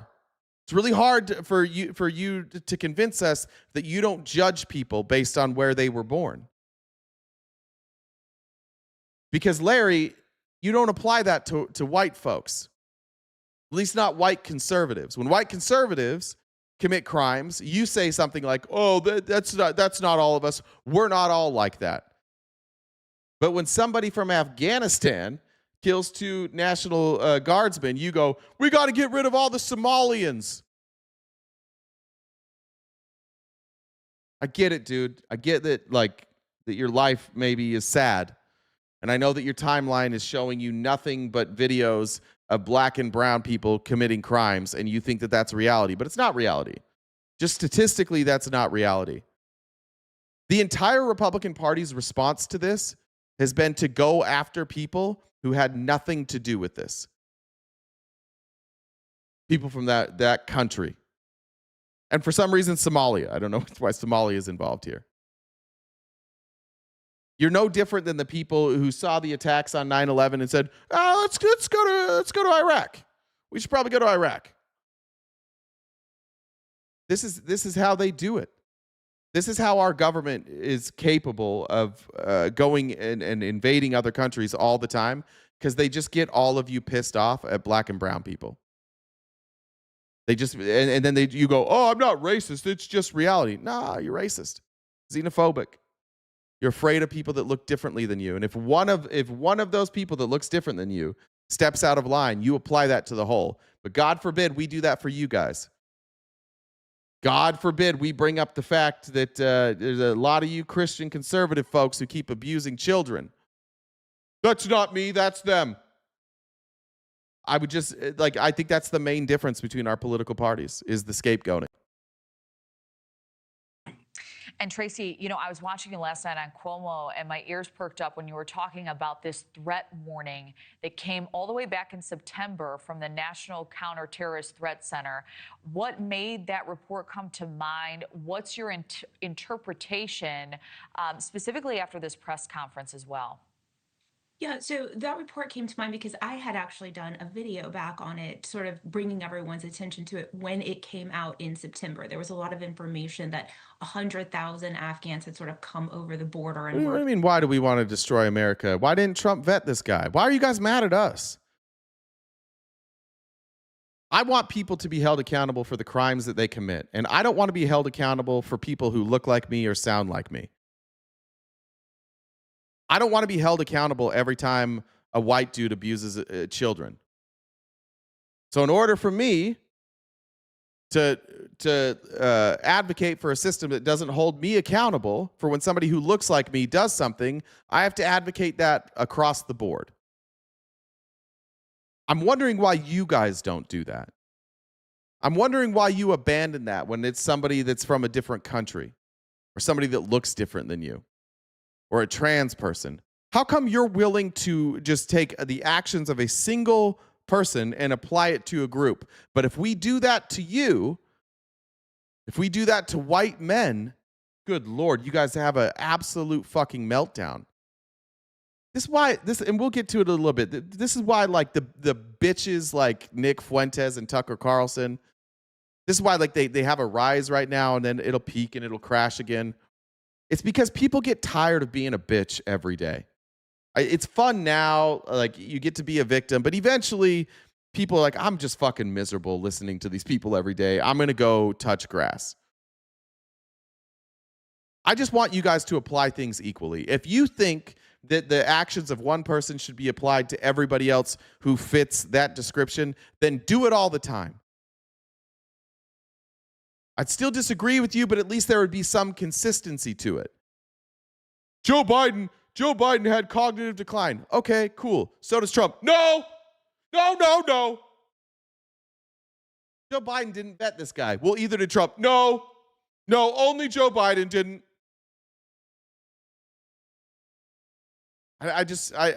Nothing that you do. There's no principles. It's just Donald Trump. And I know you guys are firing blanks at this point. There can't be anything left in there. Got to just be calloused. Here are facts, no headlines. Montgomery, Alabama had 3 mass shootings 2 weeks before 3 Mississippi high school football shootings happened. These are in black communities. Cool. So should we get rid of all black people?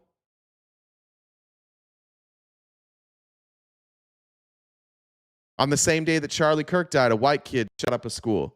Should we get rid of all white people? Those are just real facts. Who shot Charlie Kirk? It was a white guy. Who shot Donald Trump? Was it a white guy? See the problem we've got here, freedoms? Trump had nothing to do with it. He didn't have anything to do with it. It was Joe Biden. When Joe Biden was president, it was his fault. When Trump's president, he had nothing to do with it. It's just cowardice and bitch shit. And I was glad I got to talk. I haven't talked to a Groyper for a while. But you guys are all the same too. You all know that if you come up here, you get exposed very quickly of not knowing anything.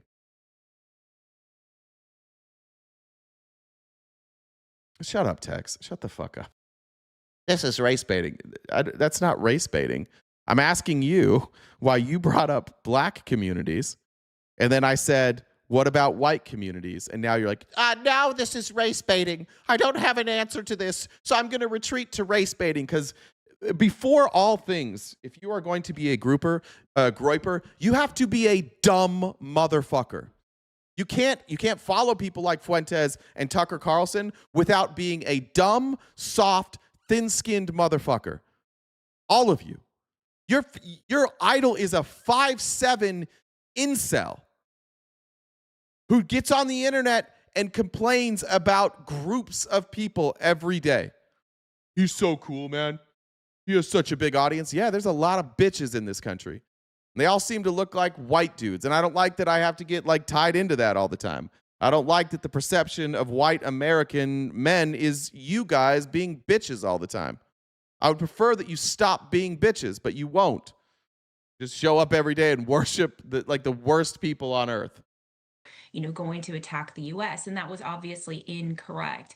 But the core of the report that I found interesting was that it was really singling out that members of law enforcement and the military here in the U.S. Yeah, and a lot of law enforcement are dumb motherfuckers.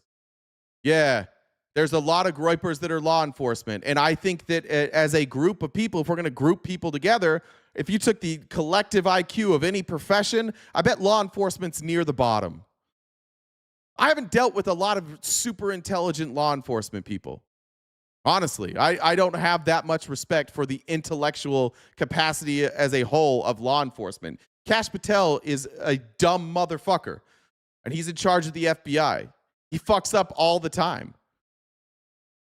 But hold on, I worship law enforcement because they get to go beat up black and brown people. It's like, sorry, I don't think that that's one of those professions that you look at and go, oh yeah, those guys, they've really got it together. Oh, you don't need a degree. There's no cognitive test. There's no IQ test. You just got to know like a couple basic rules. How many times do I have to see law enforcement dragged in front of a court and them not be able to answer simple questions? Sorry, that wasn't a good argument for you. Saying law enforcement as a way to say, actually, they're smart. That's not a good argument for you. Could be victims of attacks by Al-Qaeda, by ISIS. I'd put brakes on your loudness. Now I'm going to threaten you from behind. Come up, Freedoms. Come up, Tex. Somebody, Tex, go ahead, come up. Fuck around, find out what are you guys going to do? What are you groipers going to do? The last groiper I just talked to, by the way, he'd hate to see you saying this right now, because what he told me is that Nick Fuentes advocates for peace. We don't want to hurt people. We don't advocate for violence. He was mad because somebody said if he called him the N-word, they'd punch him in the face. He's like, you guys are so violent.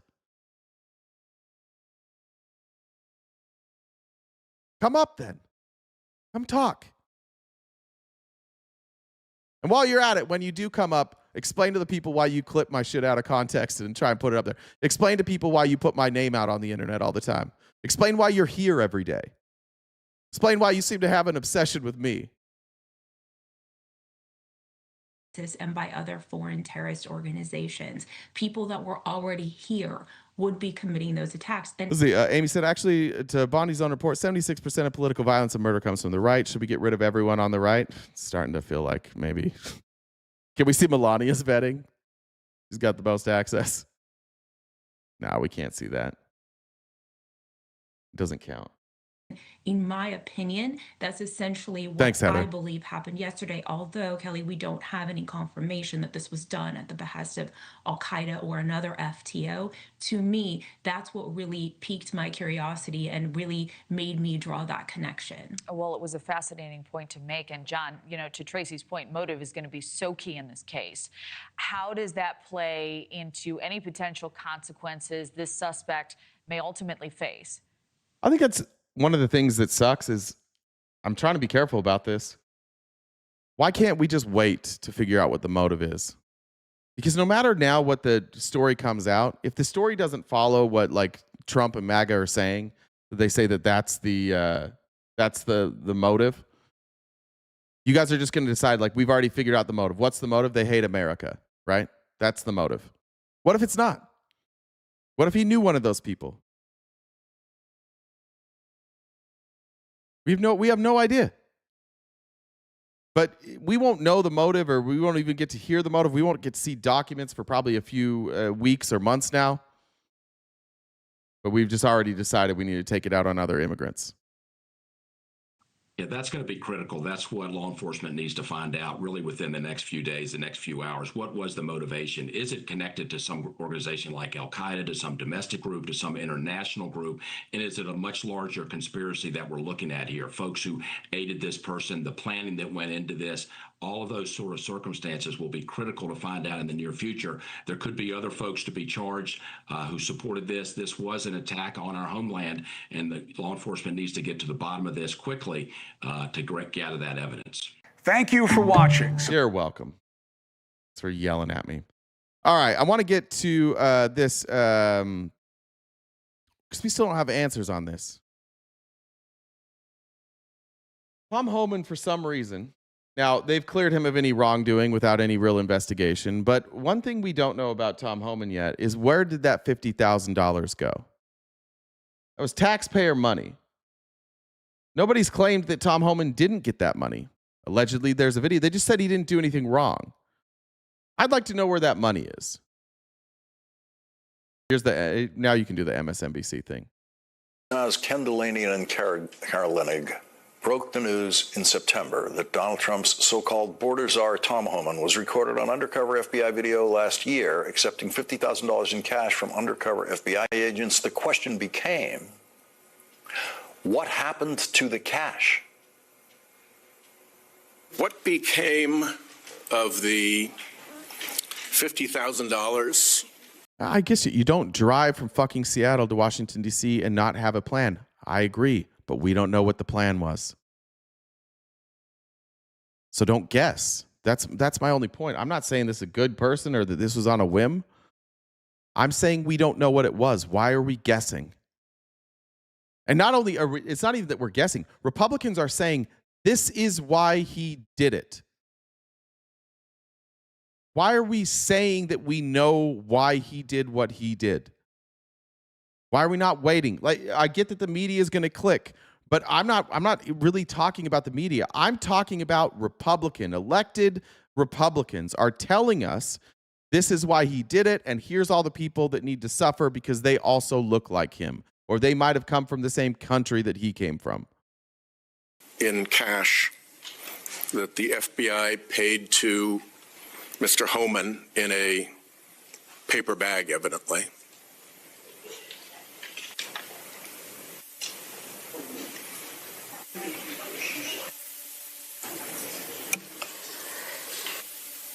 Senator, as Deputy Attorney General Todd Blanche recently stated, the investigation of Mr. Homan was subjected to a full review by the FBI, agents, and DOJ prosecutors.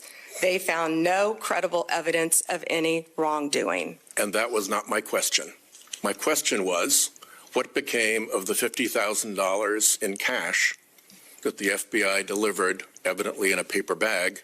Why did your AG need 30 seconds to look for that answer, only to then read verbatim a statement that was unrelated to the question that he asked? You're not embarrassed by that? Freedom 777's blocked the rest of the day. Sorry, bud. I don't have time to deal with your shit. My ADHD is bad today, and you won't stay on subject. Sorry. See you later. To Mr. Homan. Senator, I'd look at your facts. Are you saying that they did not deliver $50,000 in cash to Mr. Homan? Senator, as recently stated, the investigation of Mr. Homan was subjected to a full review different question. by the FBI agents. That's a different. You guys are comfortable with this? Honestly, are you honestly comfortable with this? Why don't you care that they will not answer fucking questions? Why don't any of you care about this? This is so fucking weird. It's so fucking outside the scope of what a normal human fucking being would do. You would all be too embarrassed to do this publicly. She's not even embarrassed. He said, where'd the $50,000 go? He's been cleared of wrongdoing. Great. Where did the money go? Get your facts right. What facts? I already said that they cleared him. Okay, where's the money? And explain it to me then. How is it possible that Holman took $50,000 for a bribe and there's nothing wrong with any of this? The $50,000 came from us. It wasn't a real bribe. So did the government just give him $50,000? Is that what happened? I don't speak for the left, mercenary. I'm asking you, you fucking pussy. I'm asking you. If you think that the left does that and you think it's a joke, then don't be like them. I agree with you. There's people on the left that do this too. I'm asking you why you do it, because I don't do it. I don't do that shit. I'm asking you why you do. And is that what you're saying? Like, oh, I'm just dog shit too. I look at the lowest bar and I go right there to the lowest bar because like I'm just a trash human. This is fucking embarrassing. If this was not politics, 100% of us would agree that she's clearly lying and clearly covering something up. The only reason you don't care is she's tied to Trump. It may be a big deal. It may not. Why the fuck won't she answer the question? It's on video. We know that there's a video of it. We have a record of the cash going to him. They're not even saying he didn't get the money. They're just saying he didn't do anything wrong. Fine, if he didn't do anything wrong, where is the money? If he kept it, explain to us how he got to keep it. If he gave it back, say he gave it back. But where's the money? Nobody's trying. Again, PPB, first of all, you absolutely can be prosecuted.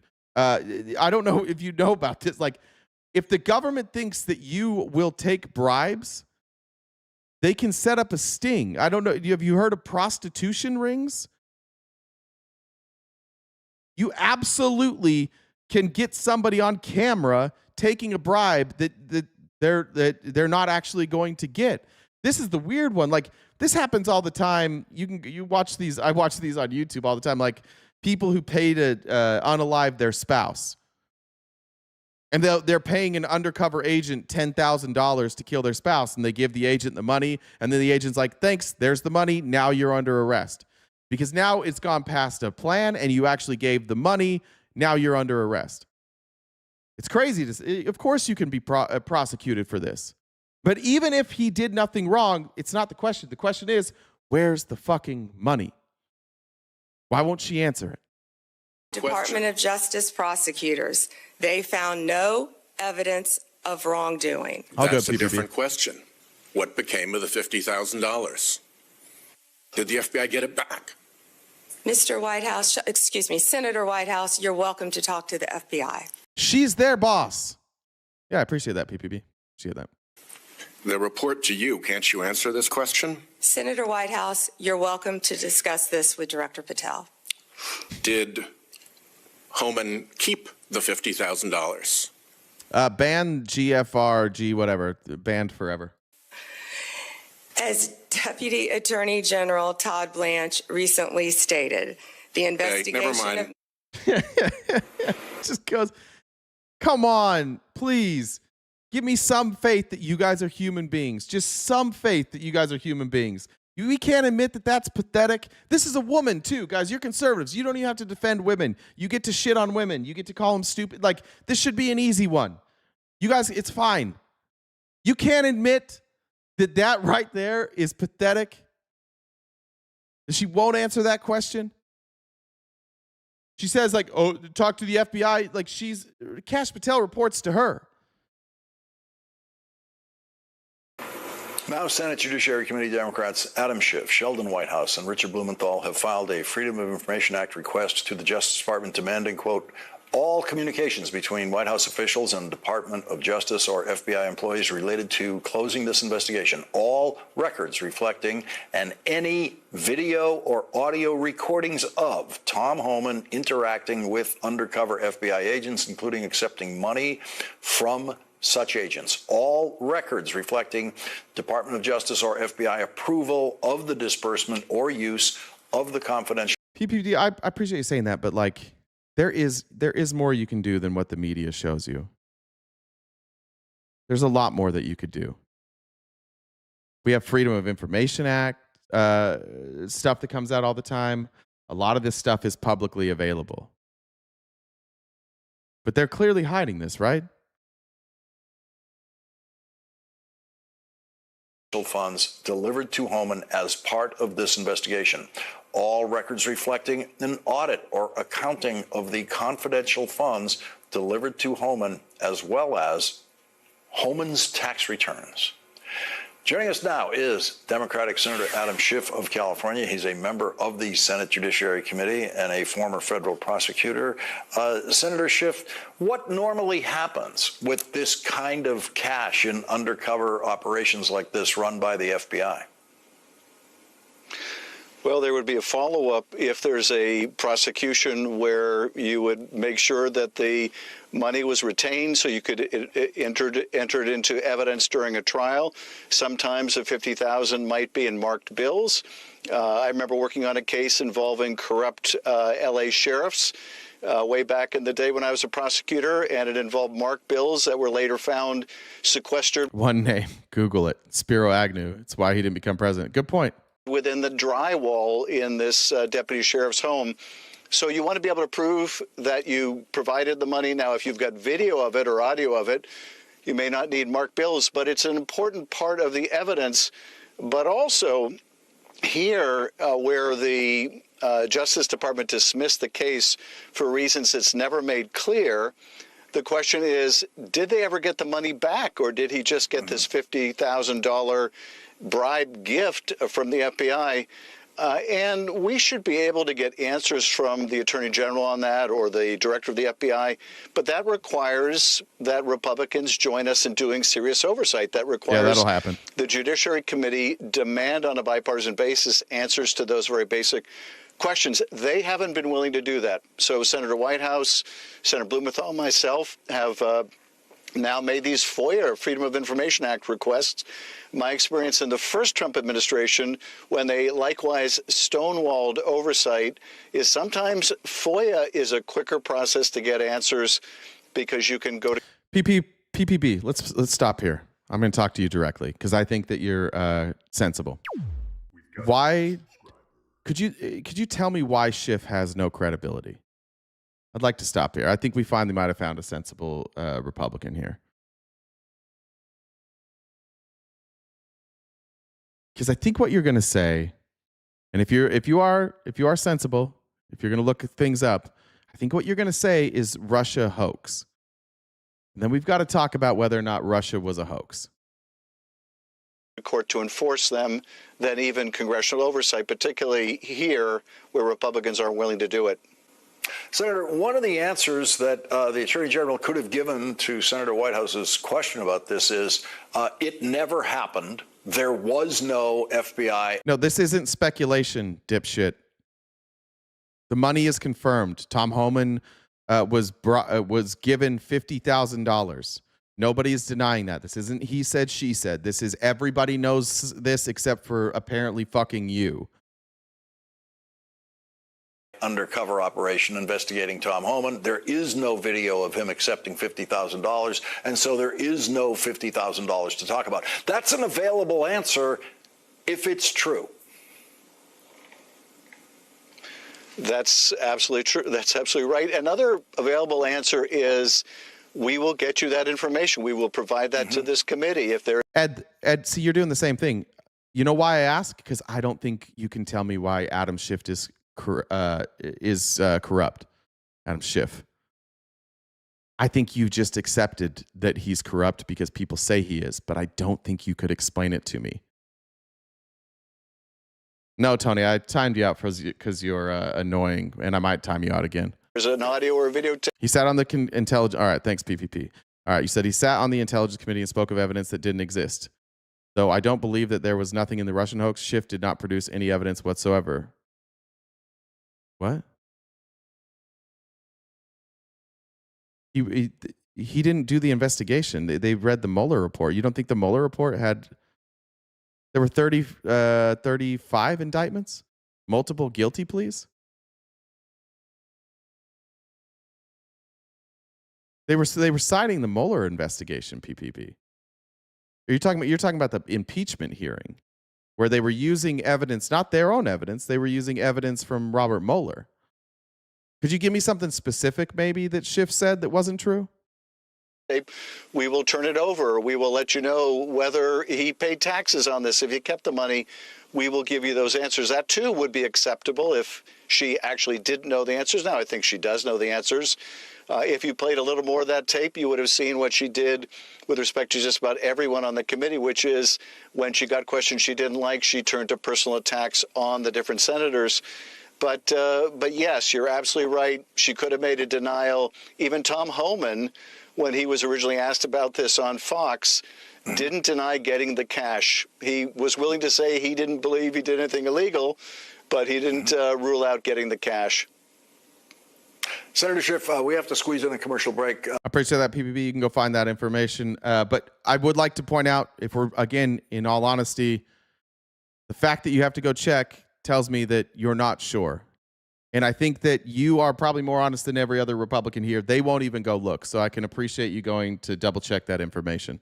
When we come back, I'd like to discuss Donald Trump using the FBI now to try to investigate members of Congress for simply reciting the law publicly.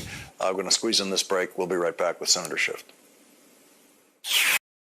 All right. Tom Homan's still been around. I think I think Trump was probably embarrassed that his mush mouth was always the one defending him. I think that's probably why we don't see him anymore. All right, we got a little more than an hour left. We're pretty far away on that gift goal. I know it's a slower day. I saw it. I think most people are probably still doing family stuff. So if we don't hit it, we don't hit it. But if anybody can help us on this Black Friday, I also want to point out it's 20% off on our merch site today too for Black Friday. So if you go on to the merch site, I think it just automatically applies. If it doesn't, shoot me a DM. But if you can help us knock out that gift goal by the end, that would be greatly appreciated. If not, it's all right. It's the holiday season. Happy holidays to everybody. And we'll move on. What do I want to cover? I want to get to Tucker. All right.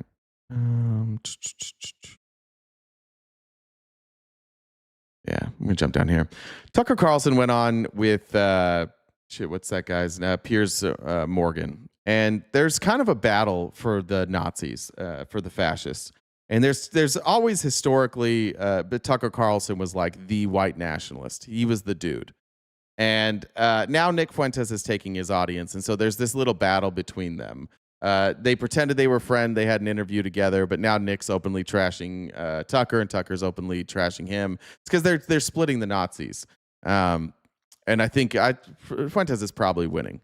PPP, what'd you say? I know what I saw, but I don't like speaking out of my behind. Sorry about the rude comments earlier. I only saw your reactions and took offense. That's all right, dude. I say fucked up things all the time. Don't worry about that. I really don't care if people are rude or curse. I do that too. I just want people to be open. I just want people to have an honest discussion. So I appreciate that. Thanks, Sully. Said happy holidays. MT Clark for joining the Dollar Train. Appreciate you guys. I want to play a couple clips though from Tucker Carlson because he's just doing open Nazism now. Here he is talking about replacement theory, which is just a Nazi trope that's been recycled over and over.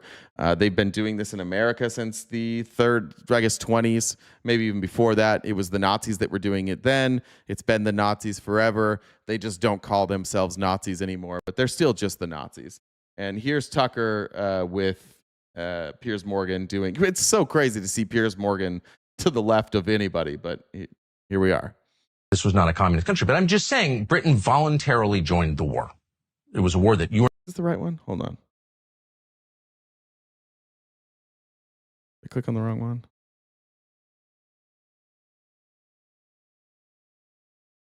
Oh, it's just a long one. Okay. It's the right one. It's just an extended version. Sorry.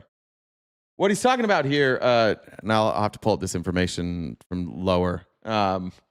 He's making the claim that it was Britain's fault, that like Germany really wasn't that bad. It's just that Britain got involved in World War II and got in Germany's business. So it was really their own fault. They didn't need to fight the Nazis. They should have just let the Nazis do what they were going to do and invade Poland.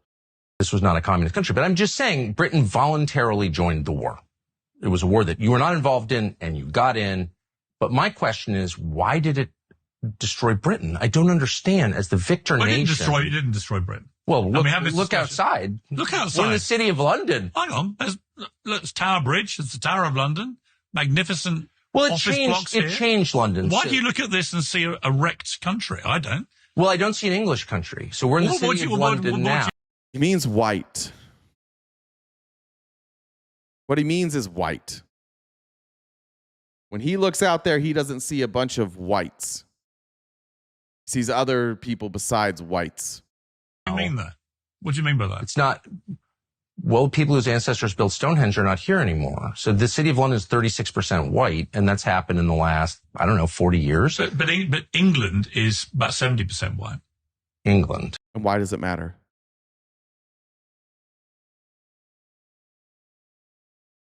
Why does it matter? If you're not racist, why does it matter what color people's skin is then? Why would you even bring up percentages if it doesn't matter? And if you guys definitely, Tucker, he's not racist, okay? He has black friends. He's not racist, then why does it matter what color their skin is? Yes. Okay. Well, it was 99% in 1945. Okay, so we've evolved. But you're on the way to becoming the minority in the country. So no one wants to say that. I think you can get arrested for saying that here. Well, no, that's not white supremacy. This is the indigenous population of the country. Well, it's a statistical fact that I think by 2100, we will be a minority white country. 2063 as of today. Well, I've read a bit later. But these are dynamic numbers, so they change. Yeah, but here's my question for you. So what? Well, let me refer to the beginning of our conversation when you said that the people who live in a country... Yeah, it seems to go back to racism, because why else would you care that the country is no longer going to be majority white? Give me another reason why I should care. As a white person, why should I care in this country if 50 years from now I'm a minority? What if white people... Why should I care about that? If it's not racism, then why would I care? Define the character of that country. And then you said, yes, all the things for which we were famous and in which we had pride, like our stoicism, our concern. I appreciate that, PPB. You said I couldn't find the info. In my personal view, Schiff didn't back up any of his claims, though it's just my personal opinion. I think you're wrong.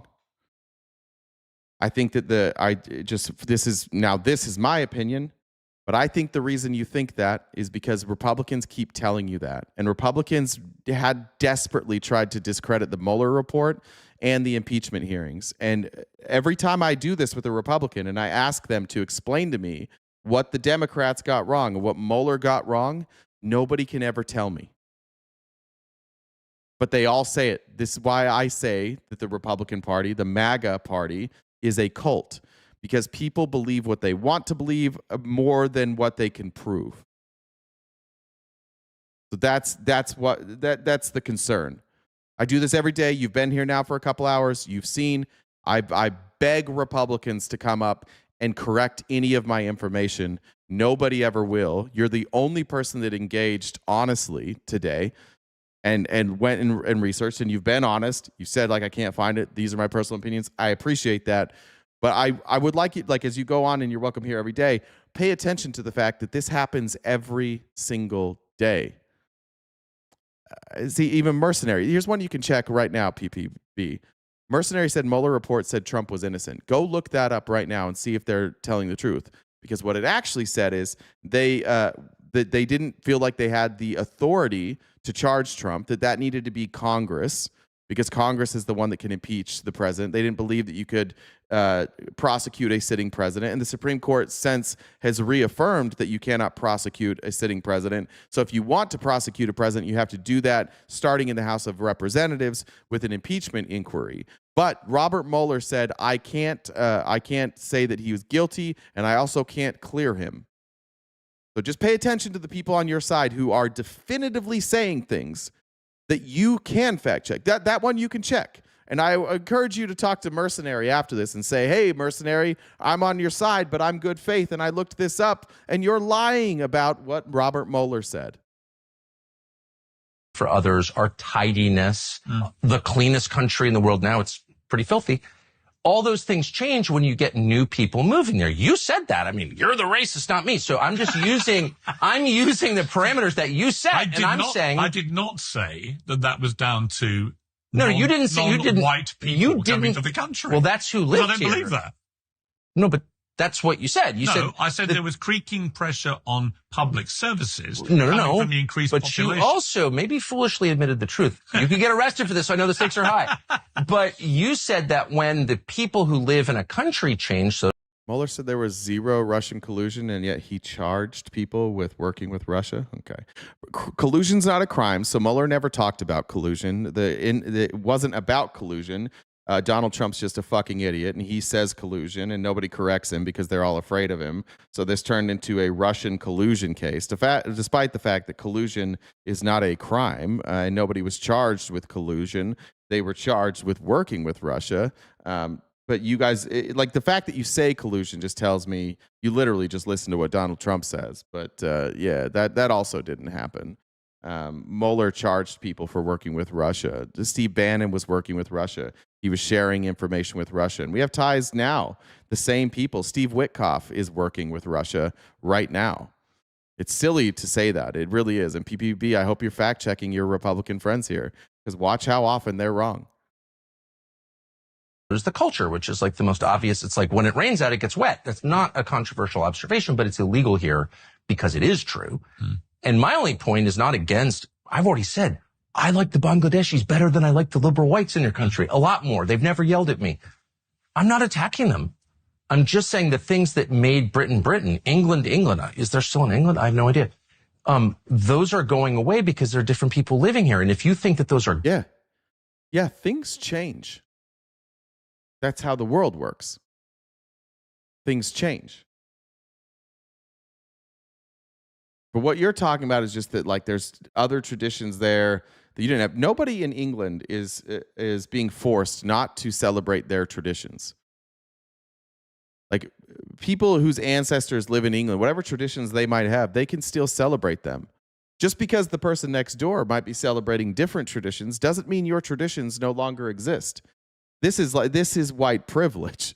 This is that shit. Like, everybody has to celebrate what I celebrate. Everybody has to value my culture. You can celebrate however the fuck you want. Why do you care what somebody else is doing? Good things in the same way that the Swedes... Cosmic, once again, we'll tell you, anybody is welcome. Any Republican is welcome to come up here and talk to me at any time. You can message JenDub1 on Discord. See that Venmo username? You just message her and I'll bring you up. What's really easy is all of you saying that I refuse to talk to you, and then when I invite you to talk, none of you come up. This is about the 5th time, but we'll just keep doing it. Every single day I invite you guys to come up to talk, and it's been weeks. It's been weeks since one of you took that opportunity. So the cowardice, I think, is on you. You can come up and talk to me, or you can be a coward. Those are your options. So the Chinese or the people in Burundi and Chad, they like their culture. It's their ancestors' culture, and now it's gone. And like, why can't we say that's bad? Well, because you may think it's bad. It's good? I love living in a very multicultural But you're rich. I mean, you're rich. And you go to the white parts of London, and they're exactly the same as they were when I was a child. I've been coming here for 50 years. They're exactly the same. What neighbor I'm saying is exactly the same. Which do you think is a white part of London? I'm not going to tell you. Well, that's a little test for you. Yeah. Places that, like, historically have been white and are still white are going to feel similar.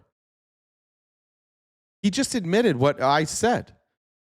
Nobody's stopping you from being a white Londoner, a white English person that celebrates traditional London traditions, whatever the fuck those are. I think it's like going to Hogwarts or something. I don't know what you guys do in England, but he's just confirming that. It's just that there's other people there that exist too, and that really bothers Tucker for some reason.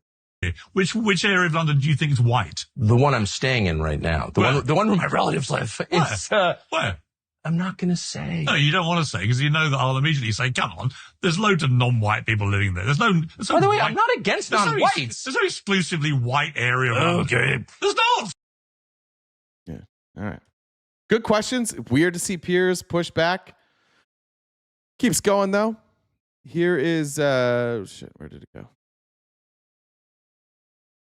Here he is talking about Tommy Robinson. If you're unfamiliar with Tommy Robinson is I don't know. I would call him Andrew Tate adjacent. He's just another Nazi that as soon as people don't like that he's a Nazi and he gets in trouble, he'll pretend that it's really about what he says, that he's just speaking truth and people can't handle that. He was convicted of, I don't know if it was libel or defamation. And he was instructed in the same way Donald Trump was with E.G. and Carroll that you can't continue to publicly libel somebody. And he kept publicly libeling them. So he wound up going to jail for 18 months. He's an unabashed racist and a bitch. It's Tommy Robinson's not his real name. He goes by a pseudonym because it sounds better. But I will maintain that all racists are just whiny little bitches. If you like people like Tommy Robinson and Nick Fuentes and Tucker Carlson and you think they speak like you, what you're recognizing in them is the same thing I'm recognizing is in you. It's a whiny little bitch shit. You blame everybody else for your problems. Even when you don't have problems, you just like blaming people and being a perpetual victim. Here's Tucker now, though, going to pretend he doesn't know who Tommy Robinson really is. Miss Callie said, thanks for the super chat. Hoofy said, hey guys, thanks for letting me work for your channel before I started my new job. I had a ball editing your videos and you're still the only creator I watch VODs of. I'm thankful for you and Jen, but especially Jen. Thank you, Hoofy. And your videos are great. I hate making my own videos because your videos also exist on this channel and mine look worse. So thank you for making me feel small.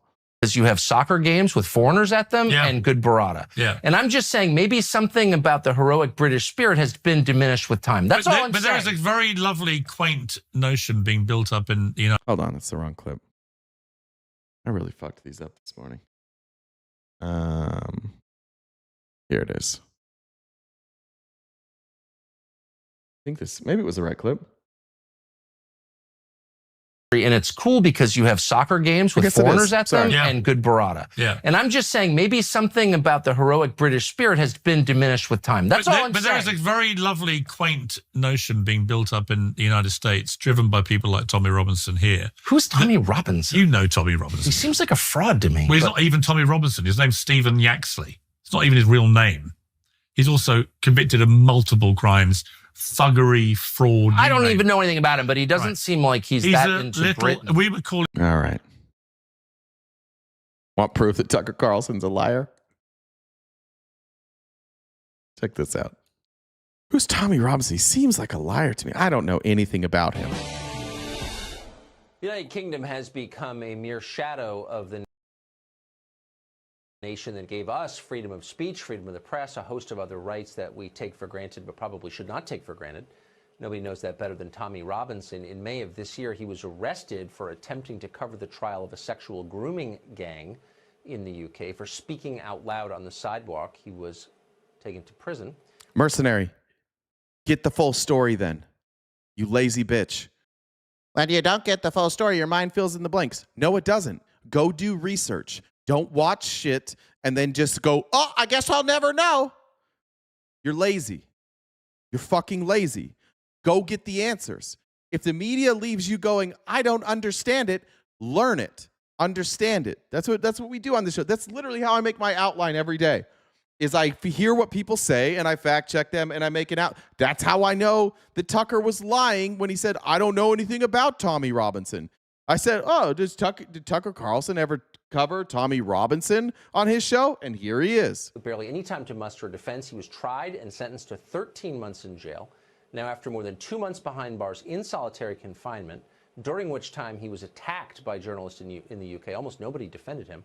But tonight he has been released on bail after winning an appeal. Tommy Robinson joins us now for his first and only interview. Tommy Robinson, thank you very much for agreeing to talk to us. I know that you've spent the last 2.5 months by yourself in a cell, so you're probably feeling a little bit bewildered to be out. Tell us what it was like for you behind bars. For me, behind bars, the way I was treated, I was taken to a prison with quite a low Muslim population. What I'm known for is criticising Islam, so there's been many planned... No, what you're known for is libeling Islamic people and lying about them and doing it publicly. And then when you lose a court case, you refuse to follow court orders and you keep doing it. That's what he's known for. Attempts to murder. Get rid of whoever Tonight with Kyle is. I don't know why you keep typing in that word. Phone with the F-O-N-E. Stop saying that. Mute. They got to mute them. murder me and kill me in this country.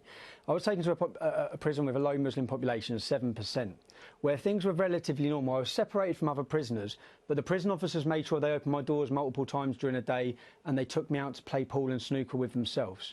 I was then taken from that prison and transferred. Oh, he's repeating mercenary. Did mercenary spell phone? F-O-N-E? Oh, I'm sorry. Don't mute him then. Crazy. Transferred to another prison. And I was transferred to the prison with the largest Muslim year population was in the UK for a CCAT prison. I was then put on. I think it was 2019 when this interview was. I forgot. I didn't put the year, but yeah, it was when he was still at Fox. Put on solitary confinement, where I My bad. spent Tonight with Kyle. 2 My months not seeing or speaking to anybody, and they used the reason that I was in danger. Now, they would have had risk assessments before I went there. I was purposely taken to be put in danger so that then that reason can be used to then put me on solitary confinement. And if you think about what has happened in this case, it took a number of hours. All right. I just want to point that out because Tucker Carlson lied. I don't know anything about this Tommy Robinson.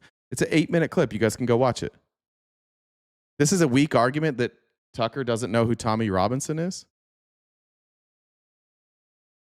What would be a better, how would I make a better argument that Tucker knows who Tommy Robinson is? How would I make this even stronger or any stronger? I don't know who Tommy Robinson is. Here's 8 minutes of you interviewing him like 6 years ago. That's crazy. What would be, how would, Gambling Odyssey, I'd like some advice here. How would I make this case more clear that Tucker clearly knows who Tommy Robinson is? I don't know how to do that. Appreciate you being here, though. Jen, thank you for joining the Dollar Train as well. Any there? Oh, I didn't check Jen's messages. Burned Out Medic said, just a reminder that MAGA are subservient bitches. Thanks. Some would call it a cuck. You can call it whatever you want. We call it cucks over here. Here.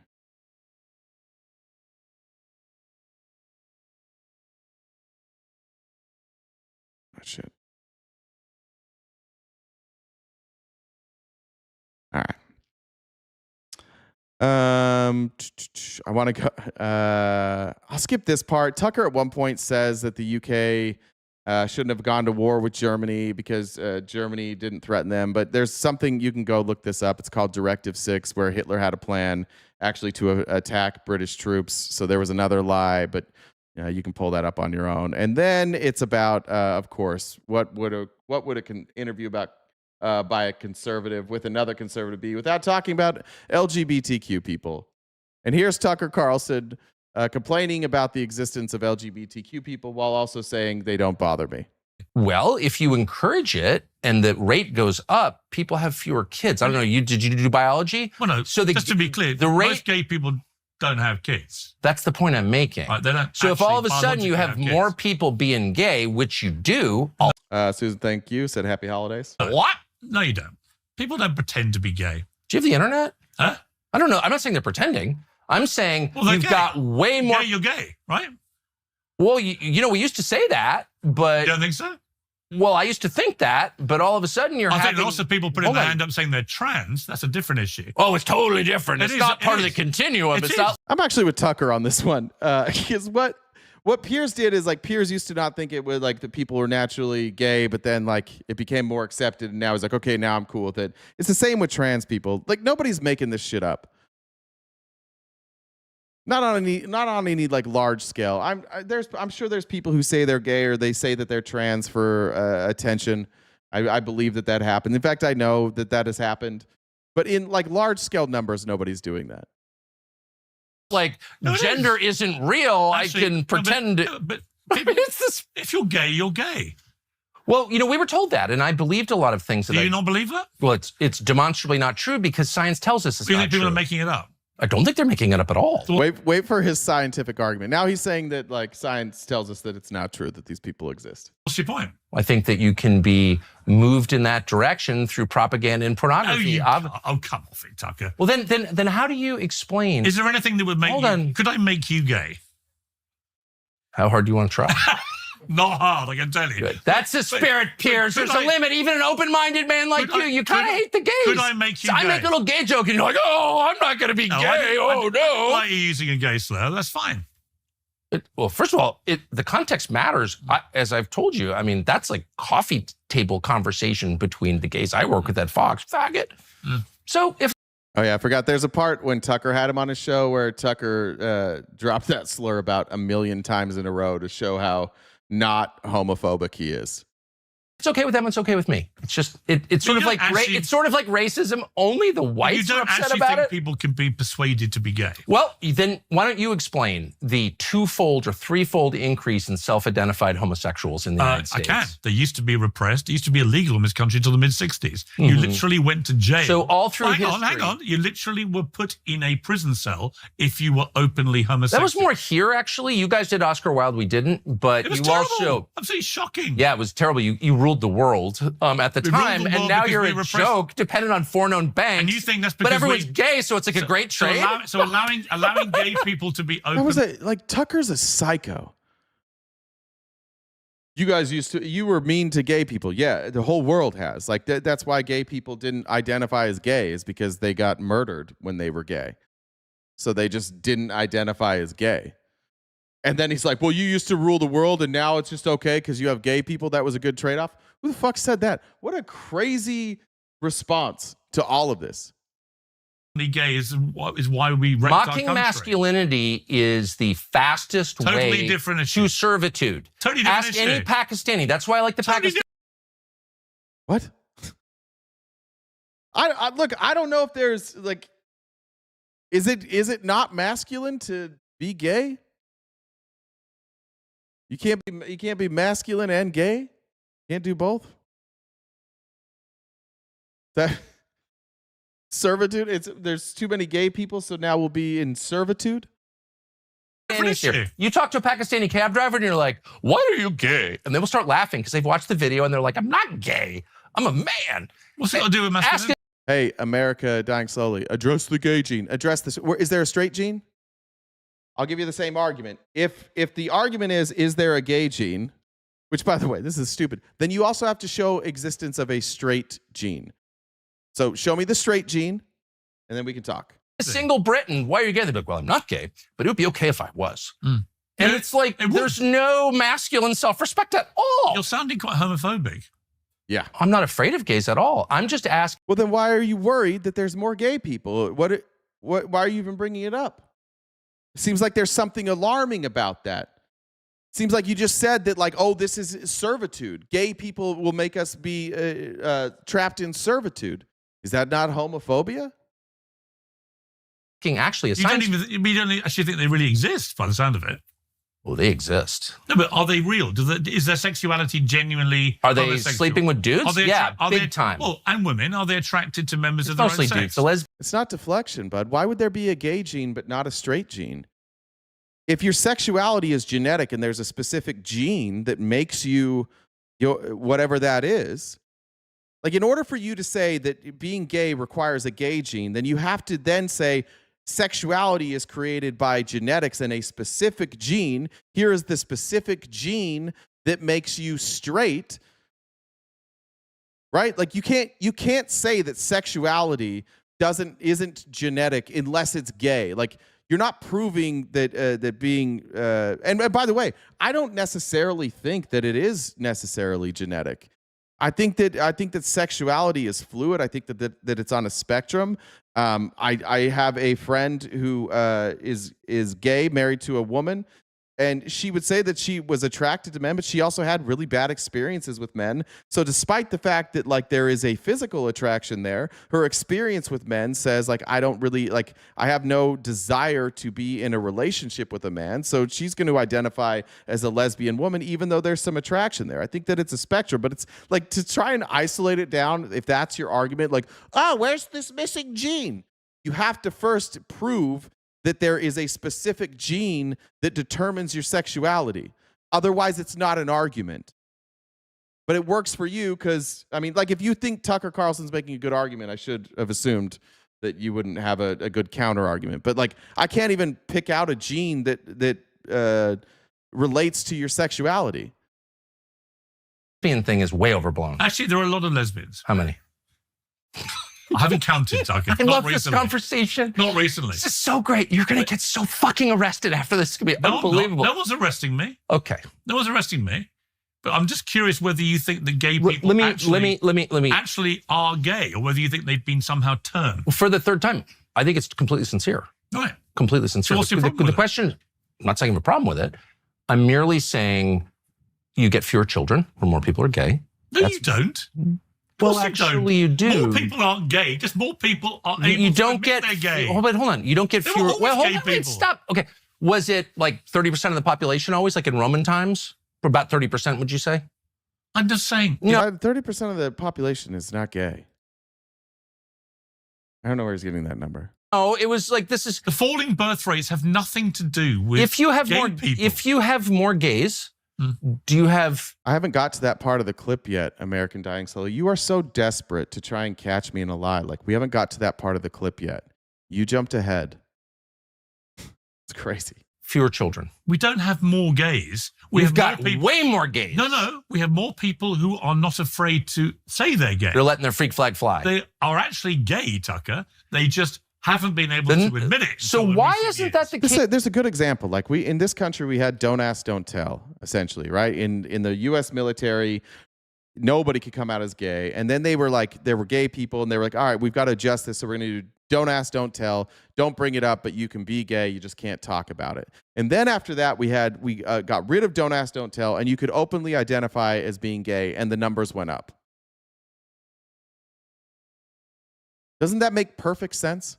I know it's used all the time, but like it used to be something like 3% of the population identified as left-handed, because it was considered that like it was a genetic mutation if you were left-handed, that you were less than if you were left-handed instead of right-handed. And then they were like, oh, that's silly.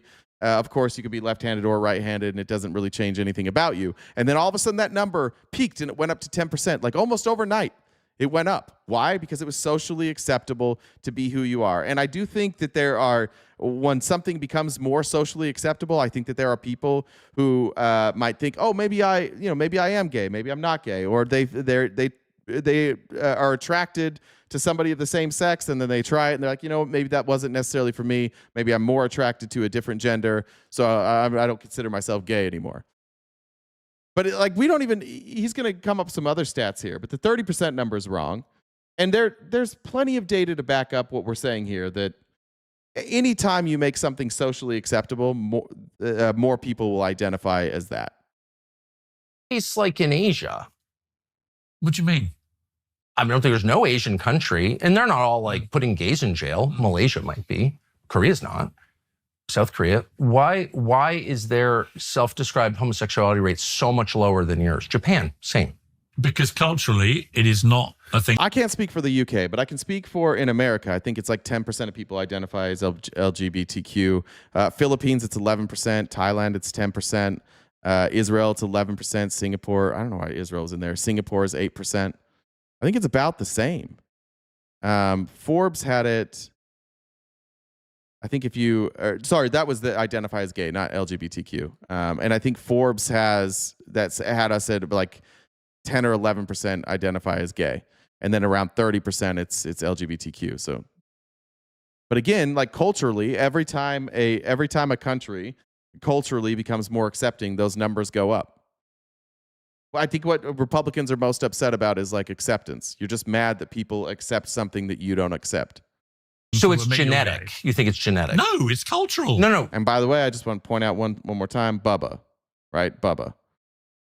People become gay. The last World Cup. Wait, but how do people become gay? Let me give you the World Cup is coming. I'm talking about soccer. I'm telling you why. I want to talk about the gay thing. I'm telling you why. How they become gay? Why are you gay? 1 in 4 countries in the last World Cup actually outlaw being homosexual. It's a criminal offense. Do you think that's right? I don't care. We should care. Okay, I really care. You've got people arrested for using the word faggot. That's who I feel sorry for. This chick from Britain. So I feel sorry for somebody who got arrested for using a slur, but I don't feel sorry for people who can't live authentically or who it's a crime to live authentically. Isn't that weird? You felt bad for the bigot, which is fair. Like I don't think you should be arrested for that. But that's their laws. Feels bad for the bigot, but not for the people who can't live their life as the way that they want to. Isn't that weird? But he's not homophobic. He's not a bigot. He just only feels bad for people who get arrested for using slurs. So you feel very exercised about that. Yeah, she's in Great Britain. She's not in some primitive theocracy. Are you not as exercised about people being arrested and put in a prison cell for their sexuality if they're gay? Why don't you feel as angry about that? Because it's not my culture. It's not my country. But either is Britain, right? You're upset at Britain. It's not your culture, not your country. It's not. Come on. Well, I'm not for arresting any. I'm for arresting very few people. You think people should be arrested for their sexuality? Of course. I agree with you, Ryan. I can be annoying. Not. What? So you agree with me? You're talk about, okay, I will not, also a talk show host, you're not going to get me off my path.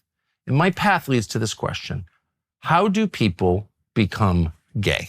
Why? They don't become gay. What? Are they born gay? Yes. How does that work? They're born gay. How? Same way how does somebody become straight? Like Tucker's a smart guy. Like he's smarter than this. This is clearly just bigotry. If you can't be born gay, then you can't be born straight. We've got a new subscriber. How are you going to prove that somebody's born straight? I don't know. My daughter's 5. I can tell you that she has never once told me that she thinks a boy is cute. She never held a boy's hand. When she watches shows where there's like boys and girls, she doesn't really care for boys at all. She talks openly about like girls that are pretty. She says that she has a girlfriend. It's just her best friend. I don't know. I didn't tell her to do that. I didn't guide her. Maybe she'll like boys later. I have no idea. She's 5 years old. I don't think she was born necessarily anything. It's a weird thing, though, but you can't take both sides of that. You can't say that you can't be born gay, but you can be born straight. You just can't say that unless you're going to back it up with some sort of scientific evidence. What you're saying is, I'm used to straight. Tucker Carlson, I'm straight. I understand that. I don't understand what it's like to be gay. I've always been this way. It was never a choice for me. It's just who I was. Therefore, they must have made a choice because nobody could possibly be different than I am. They have a sexual attraction. No, to their I own understand sex. the manifestations, the symptoms. The symptoms? Yeah, the symptoms. The symptoms of my They're born gay. Okay. So that means it's you genetic. may not want to that means acknowledge that. No, I'm just asking how it works. Wait, let's say that then. Weird that your daughter turns out to be gay, which I'm not saying my daughter's gay, when her parents celebrate homosexuality. So weird. So then if you celebrate heterosexuality, is that why your kid is straight? Are you just saying that like sexuality is all indoctrination? That parents actually, it's their job to dictate their kids' sexuality through indoctrination? So weird, right? So weird. So there's a gay gene. You said you worked with lots of gay people. people. Hold on. Right? There's a gay Did gene. you not have this conversation with actual gay people? Yeah, a lot of them say I got molested. That's why I'm gay. In fact, a really good friend of mine who's gay said I got molested. That's why I'm gay. You think all gay people are gay because they got molested? No, I don't think that. But I am wondering. Then why'd you say it? Said, is there a gay gene? Obviously, it's a dumb argument. But then he's like, oh, they must be gay because they've been molested. So all of them? No, I'm not saying that. Well, then what the fuck are you saying, Tucker? I'm not a bigot. I'm not saying people aren't gay. I'm just saying there's no gay gene. What are you saying then, Tucker? This is what this is what happens when a right-winger gets face-to-face with somebody. You don't have answers to anything. And none of your content creators, none of the people that you watch, they don't have answers either. They just ask questions. Their whole goal is to get a liberal to not know the answer to the question. And then they're like, see, I'm smart. But Tucker's not answering any of these questions. He's not proving anything. He's just asking dumbass questions like, where's the gay gene? Where's the straight gene? Show me a straight gene and then we can have the discussion. I don't know the answer. But I would say the absolute vast majority of gay people are gay because they are actually attracted to members of their own sex. That's a good point, Paige Rage. Like the fact that somebody chooses, like specifically like before it was socially acceptable. People were choosing to be gay, apparently. Like they were indoctrinated to be gay at a time when it could end their life. Like who? who in their right mind would choose that? Like 1970s, 60s, 50s, choosing to be gay? Why would you choose that? You get nothing from that. You get nothing but hate. There's like restaurants that wouldn't let you in. There's bakers that won't bake you a cake. There's people that won't let you talk to their children or their friends. There's people that will abandon your friendship. Why in the world would anybody choose that? I don't know, but again, that's a manifest. That's a natural thing. You're not. Let's just do science for 30 seconds. Let's do it. Of course, you're right. That's the definition of gay. I'm attracted to someone of my same sex. Do you believe that? Do I believe they're attracted to people from their own No, sex? yes. Well, obviously, they have sex with them. Okay. So that's what attraction. So what's the big deal? Why'd you care? My question, because the self-reported incidence of it has risen. So we were told 30 years ago, and I have a good memory, it's about 10%, but the actual because people were being mercilessly listen. Then, but the self-reported rate was like 5%. Then it's 10%. Now it's like 30%. So my question is, were they all born that way? 30% of a population is born homosexual? As an evolutionary matter, you tell me how that works. How do you reproduce? It's not 30% of the population. In the United States, in a lot of places, it is 30%. It's not here. It's not 30%. Way higher. That's not gay. That's LGBTQ. And this he's citing this Forbes study. And it also includes people who are straight, but like have some same-sex attraction, or admit that, or they might be attracted to a trans person. That number of 30% includes people who just like married people that are in heterosexual relationships. So that number, what he's citing is a lie. But of course, the Republicans are. You guys going to call him out for that? By the way, it's not gay. It's anybody LGBTQ. You can go look at the Forbes study he's citing if you want. Here, based on the vibe. What is way higher is the number of people compared to 30. But where does it come from? 30 years ago. Is it genetic, and where's the gene? 30 years ago, gay people. Well, again, what do you mean, where does it come from? This is such a hysterical bitch argument. Heterosexual comes from God. God says gay bad, so gay must be genetic. Where's the gene? You just set up this whole scenario that's all nonsense. Just so that you can hate gay people. Just so you can justify your hatred for gay people. That's all this is about. Why do you even care? This was the longest segment of of the entire interview. Two white straight dudes arguing whether or not it's okay to be something that they're not. And that was the most time they spent on this argument. In this interview. 9 straight minutes. People were persecuted. I know. I've heard the story. No, we were commemorating Stonewall the other day at my house. I'm on board with all of this stuff.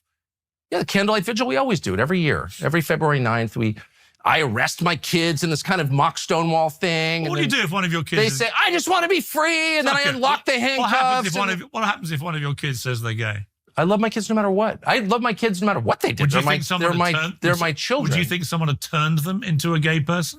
Or would you accept them as a natural I'm a journalist, so I actually want to know what the real answer is, not the bullshit propaganda answer. What would you say to them? And I don't know. That's why I'm asking you. You say people are born gay. You what you would do. You don't want to answer because you don't have an answer because you know that your answer is bullshit. No, my answer is correct. Is Tucker running from that question now? If your kid was gay, how would you explain that? Why won't you answer my question? Because he can't answer this right now. Because he's got a whole gang. Like, he knows that his entire audience is a bunch of bigots. And he can't give any ground here. He can say that I'm okay with gay people. That's as far as he can go. But where he can't go is that it's okay. It's fine to be gay. It's natural to be gay. Some people are gay. He can't say that because he loses his audience. Tucker Carlson is on the record saying, I lie to my audience all the fucking time based on what they believe. I tell them what they want to hear, or I lose them. You can go read the Fox News emails when they were lying about COVID and lying about the election being stolen. And Tucker's in there going like, yeah, I know I'm lying, but if I stop lying, I'll lose my audience. That they're born that way. They're born gay. Then is there a gene for it? And there isn't. So tell me, a gene, it's the code that determines your physical and emotional characteristics. You have blue eyes because you have a gene for blue eyes. Right. Yep. True. If someone is gay, then there should be a gene that we can isolate and say it's the gay gene. But there would have to be a straight gene. This is the worst argument. Why does this work for you Republicans?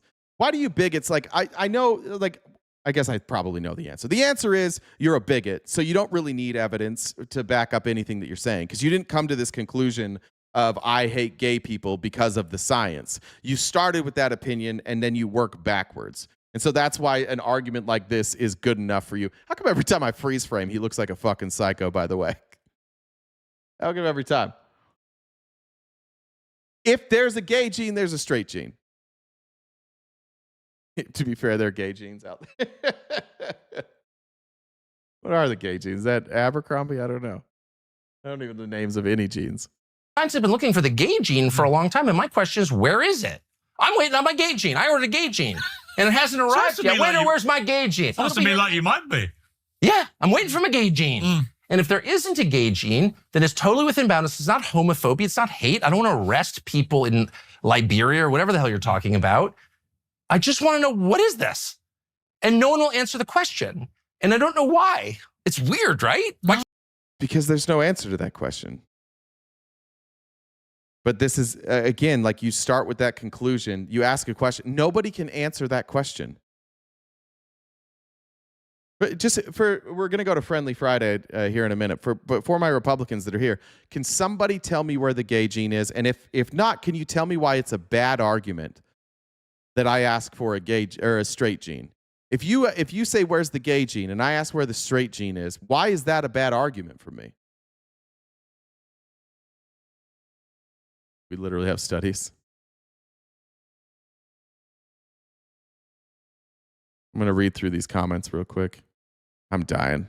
Friendly Friday might not. We'll go Friendly Friday here in a minute.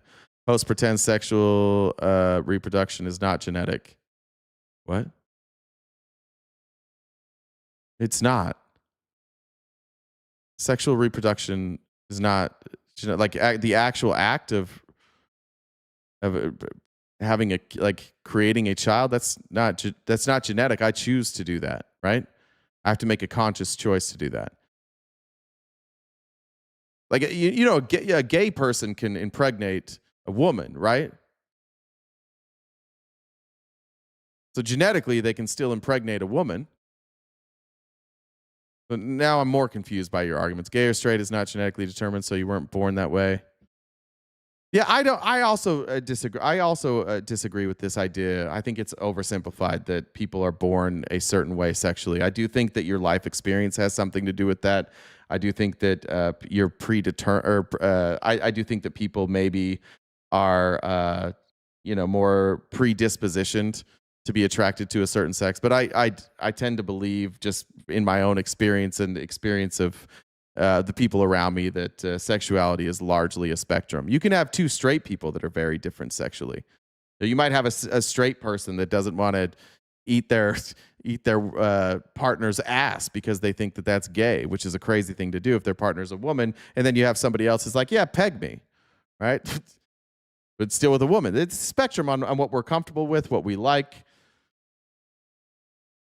But I think a lot of that is your life experience too. Sometimes we don't know things first. By the way, if any of you incels ever get laid, don't be afraid when that finger creeps around to the back hole. You're gonna love it. I promise you're gonna love it. Just don't be afraid. It's not gay. If it's a woman, it's not gay. You don't even have to worry about that. Ash said, towards the goal, I'm a little gay. Thanks. Brian says they want to remove the gay gene eugenics. It's such a weird fucking argument. I don't know if I answered that, Lee's, for making it through the show without vomiting. It's on its way. Kelly, thank you so much. That was very generous. Said no need to read. Oh, sorry, no need to read out loud. So I won't read that out loud, but I'll read that later. Jen, do we have people jumping in for Friendly Friday?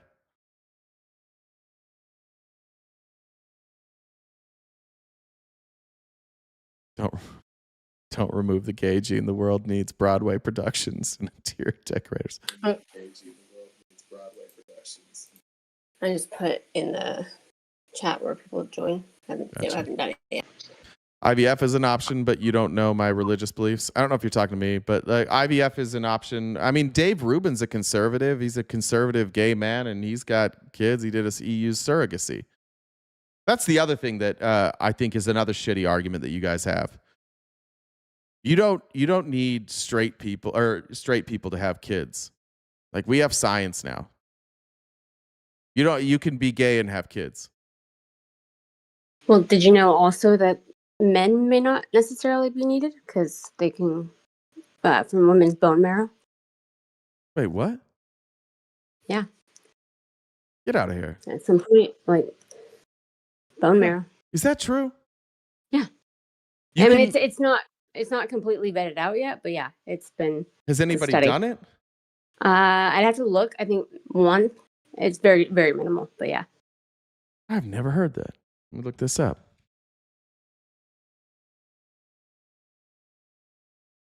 Bone marrow is vital for fertility in pregnancy. It cannot create the egg and sperm required. What is this? Bone marrow derived BMDC therapy has a numerous applications, potential biological cells for use in regenerative medicine. Here we present an original case of an endometrial atrophy associated with genital tuberculosis in a woman who achieved a live birth with BMDC.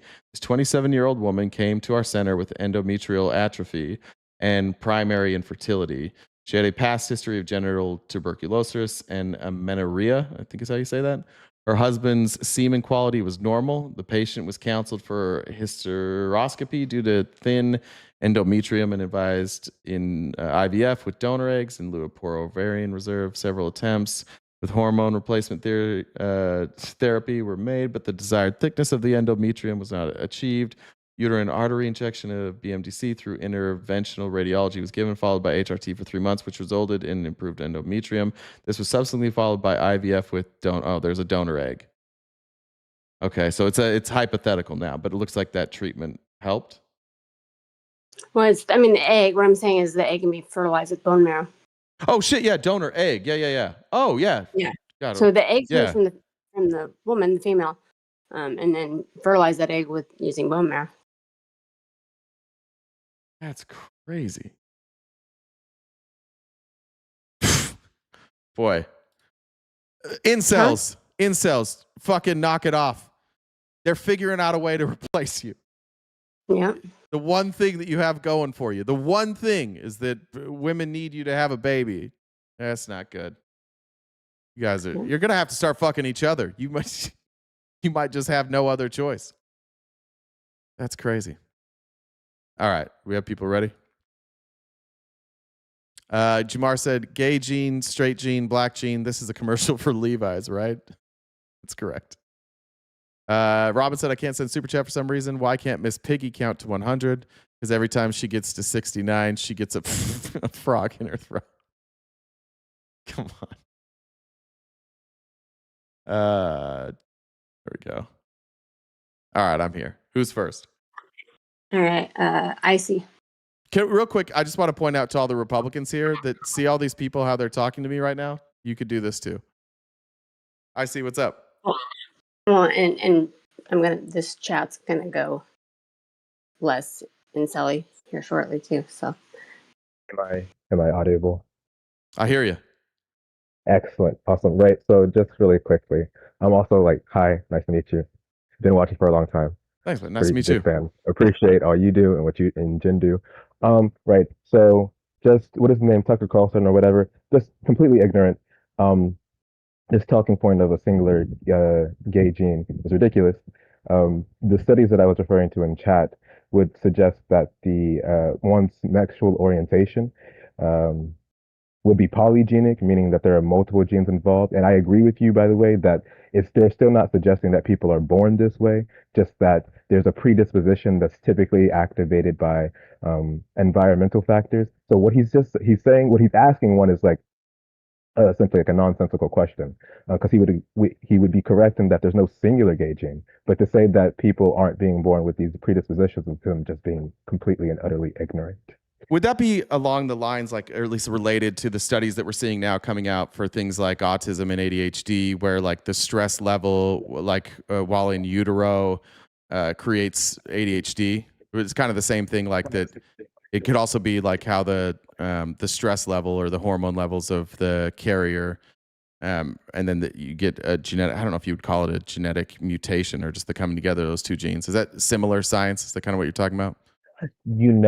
Potentially, I'm not sure the methodology of those studies, and I will be happy to look into those. I know when it comes to the homosexuality ones, they were done by way of a genome-wide associative study, which are like types of studies that they do specifically to trace the origins and or high correlation of particular genes and or to particular conditions as they relate to one's genotype.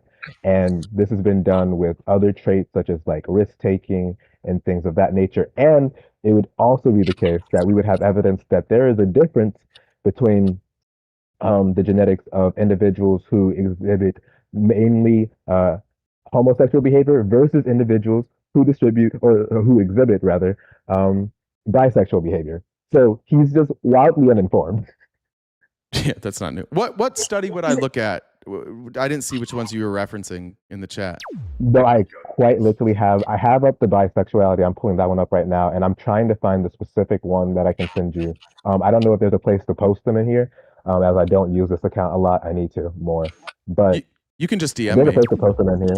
Oh, On here. W, bet. Then I'm Yeah. gonna sit you with the bisexuality one right now, and then as soon as I find that homosexual one where it says that they concluded that homosexuality is likely polygenic, I will also send you that one. Dope. There's, I'm not making a correlate saying the same thing, but isn't there similar studies also that can discussing how trans people there's likely a washing in the beginning stages of in utero, some indication for something like along those lines that could show indication for someone may be trans. You're talking about in utero? Yeah.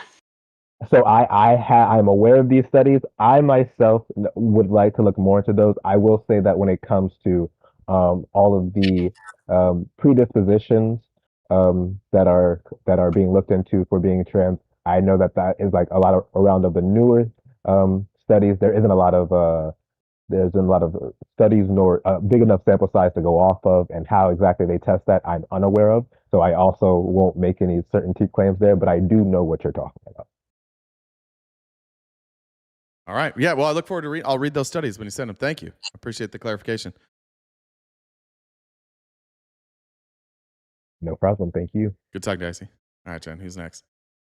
Cam. What's up, Cam? What? Hey, Jay, can you hear me, Jay? Unfortunately, yes. Oh, okay, I just didn't know because it's weird seeing you from up here. The angle's a little weird. It's just sorry. It's hard to hear you from up here in the one seat. I was just wondering if you're hearing me just fine. I hear you. Hear you just fine. You prick. Sorry. Cam, your jokes are better. You can do better than that. Take that, Cam. Jen's gonna beat you up.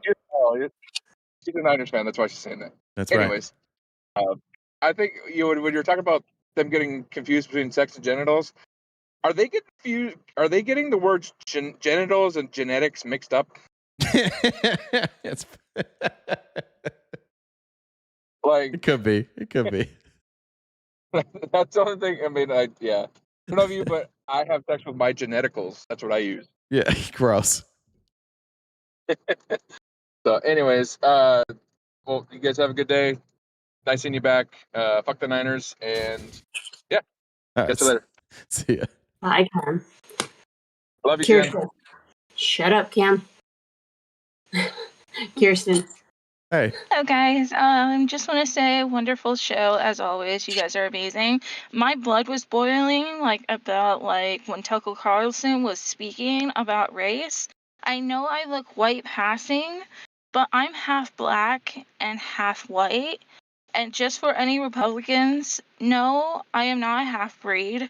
I function perfectly fine.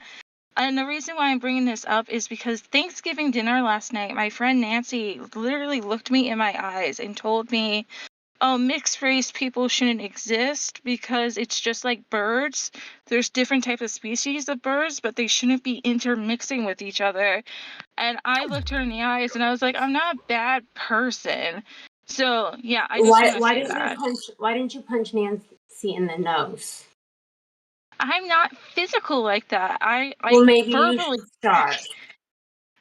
Yeah, but Yeah, that's I don't what want to go to jail. you should let her know about hybridization, which is like when species, like different birds, breed with each other. That's a thing that exists. I don't know if she was unaware of that. That's different species of birds can breed with each other. So I'm going back to Christmas because she makes amazing sweet potato casserole. So I'll let her know about that. okay, cool. She's gonna be Let her know. furious. These Let her know, fucking woke and then birds. if she says it again, punch her in the nose. Also, I told my family I started political talks with my family, and I also told her this, but I wanted to let you guys know that I'm running for office in 2030. Oh, sweet. Where at? Yeah, it's gonna be District 47 in PA. Nice. State or federal? Oh yeah, Pennsylvania District 47. It's the district I grew up in. Nice. Well, let us know when that gets closer. I'd love to help you out. Oh, thank you. I appreciate it. I hope you guys the best luck, and I'll see you guys next time. Thanks. See ya. Yep, bye. Ash. Hi. Hey. Hey, I have a question, RTP. Yeah. Do you do topless cameos? No. I mean, if no. it's in the note. What do you call lesbians who are in a hurry? I don't know. Lickety splits. I just made that up right now. Was that good? I feel like I've heard that one before. I liked it. But it's a good one. I licked it. No. She's got to go. All right, She's got to so go. happy Friday. I'm glad I am not watching or reading anybody else's response or your facial expressions because I'm just in Discord. So I hope everybody had a nice Thanksgiving, colonization, Indigenous Revenge Day. All right, bye. Love you all. Bye. Bye. Jesus. All right. Is that it? All right. You can go barf now. Oh, I'm ready. It's gonna be a rough day. All right, guys. We'll be back. I was planning on doing an evening show tomorrow. If I still feel like this, not gonna happen. But if I am feeling all right, we're gonna have an evening show tomorrow at 5. I don't know how long it'll be, and then we'll be back on Monday. Reminder: Monday night we have our members only event. We're gonna watch The Brainwashing of My Dad. That's at 5 Pacific. Make sure you're a paid member either on TikTok, Twitch, or YouTube, and you can come watch that movie with us. We watch the movie and then we talk after, so it should be a good time. If you have Republican parents that you've been trying to get to watch that, maybe they could watch with us. And I don't talk during that, so you won't have to worry about me saying anything awful. Anyways, I'm going to go die now. Thanks, everybody, for a great week. I hope you enjoy the rest of your weekend. I'll see you either tomorrow or Monday. Take care of yourselves. Stay cute and cool, and have a great summer.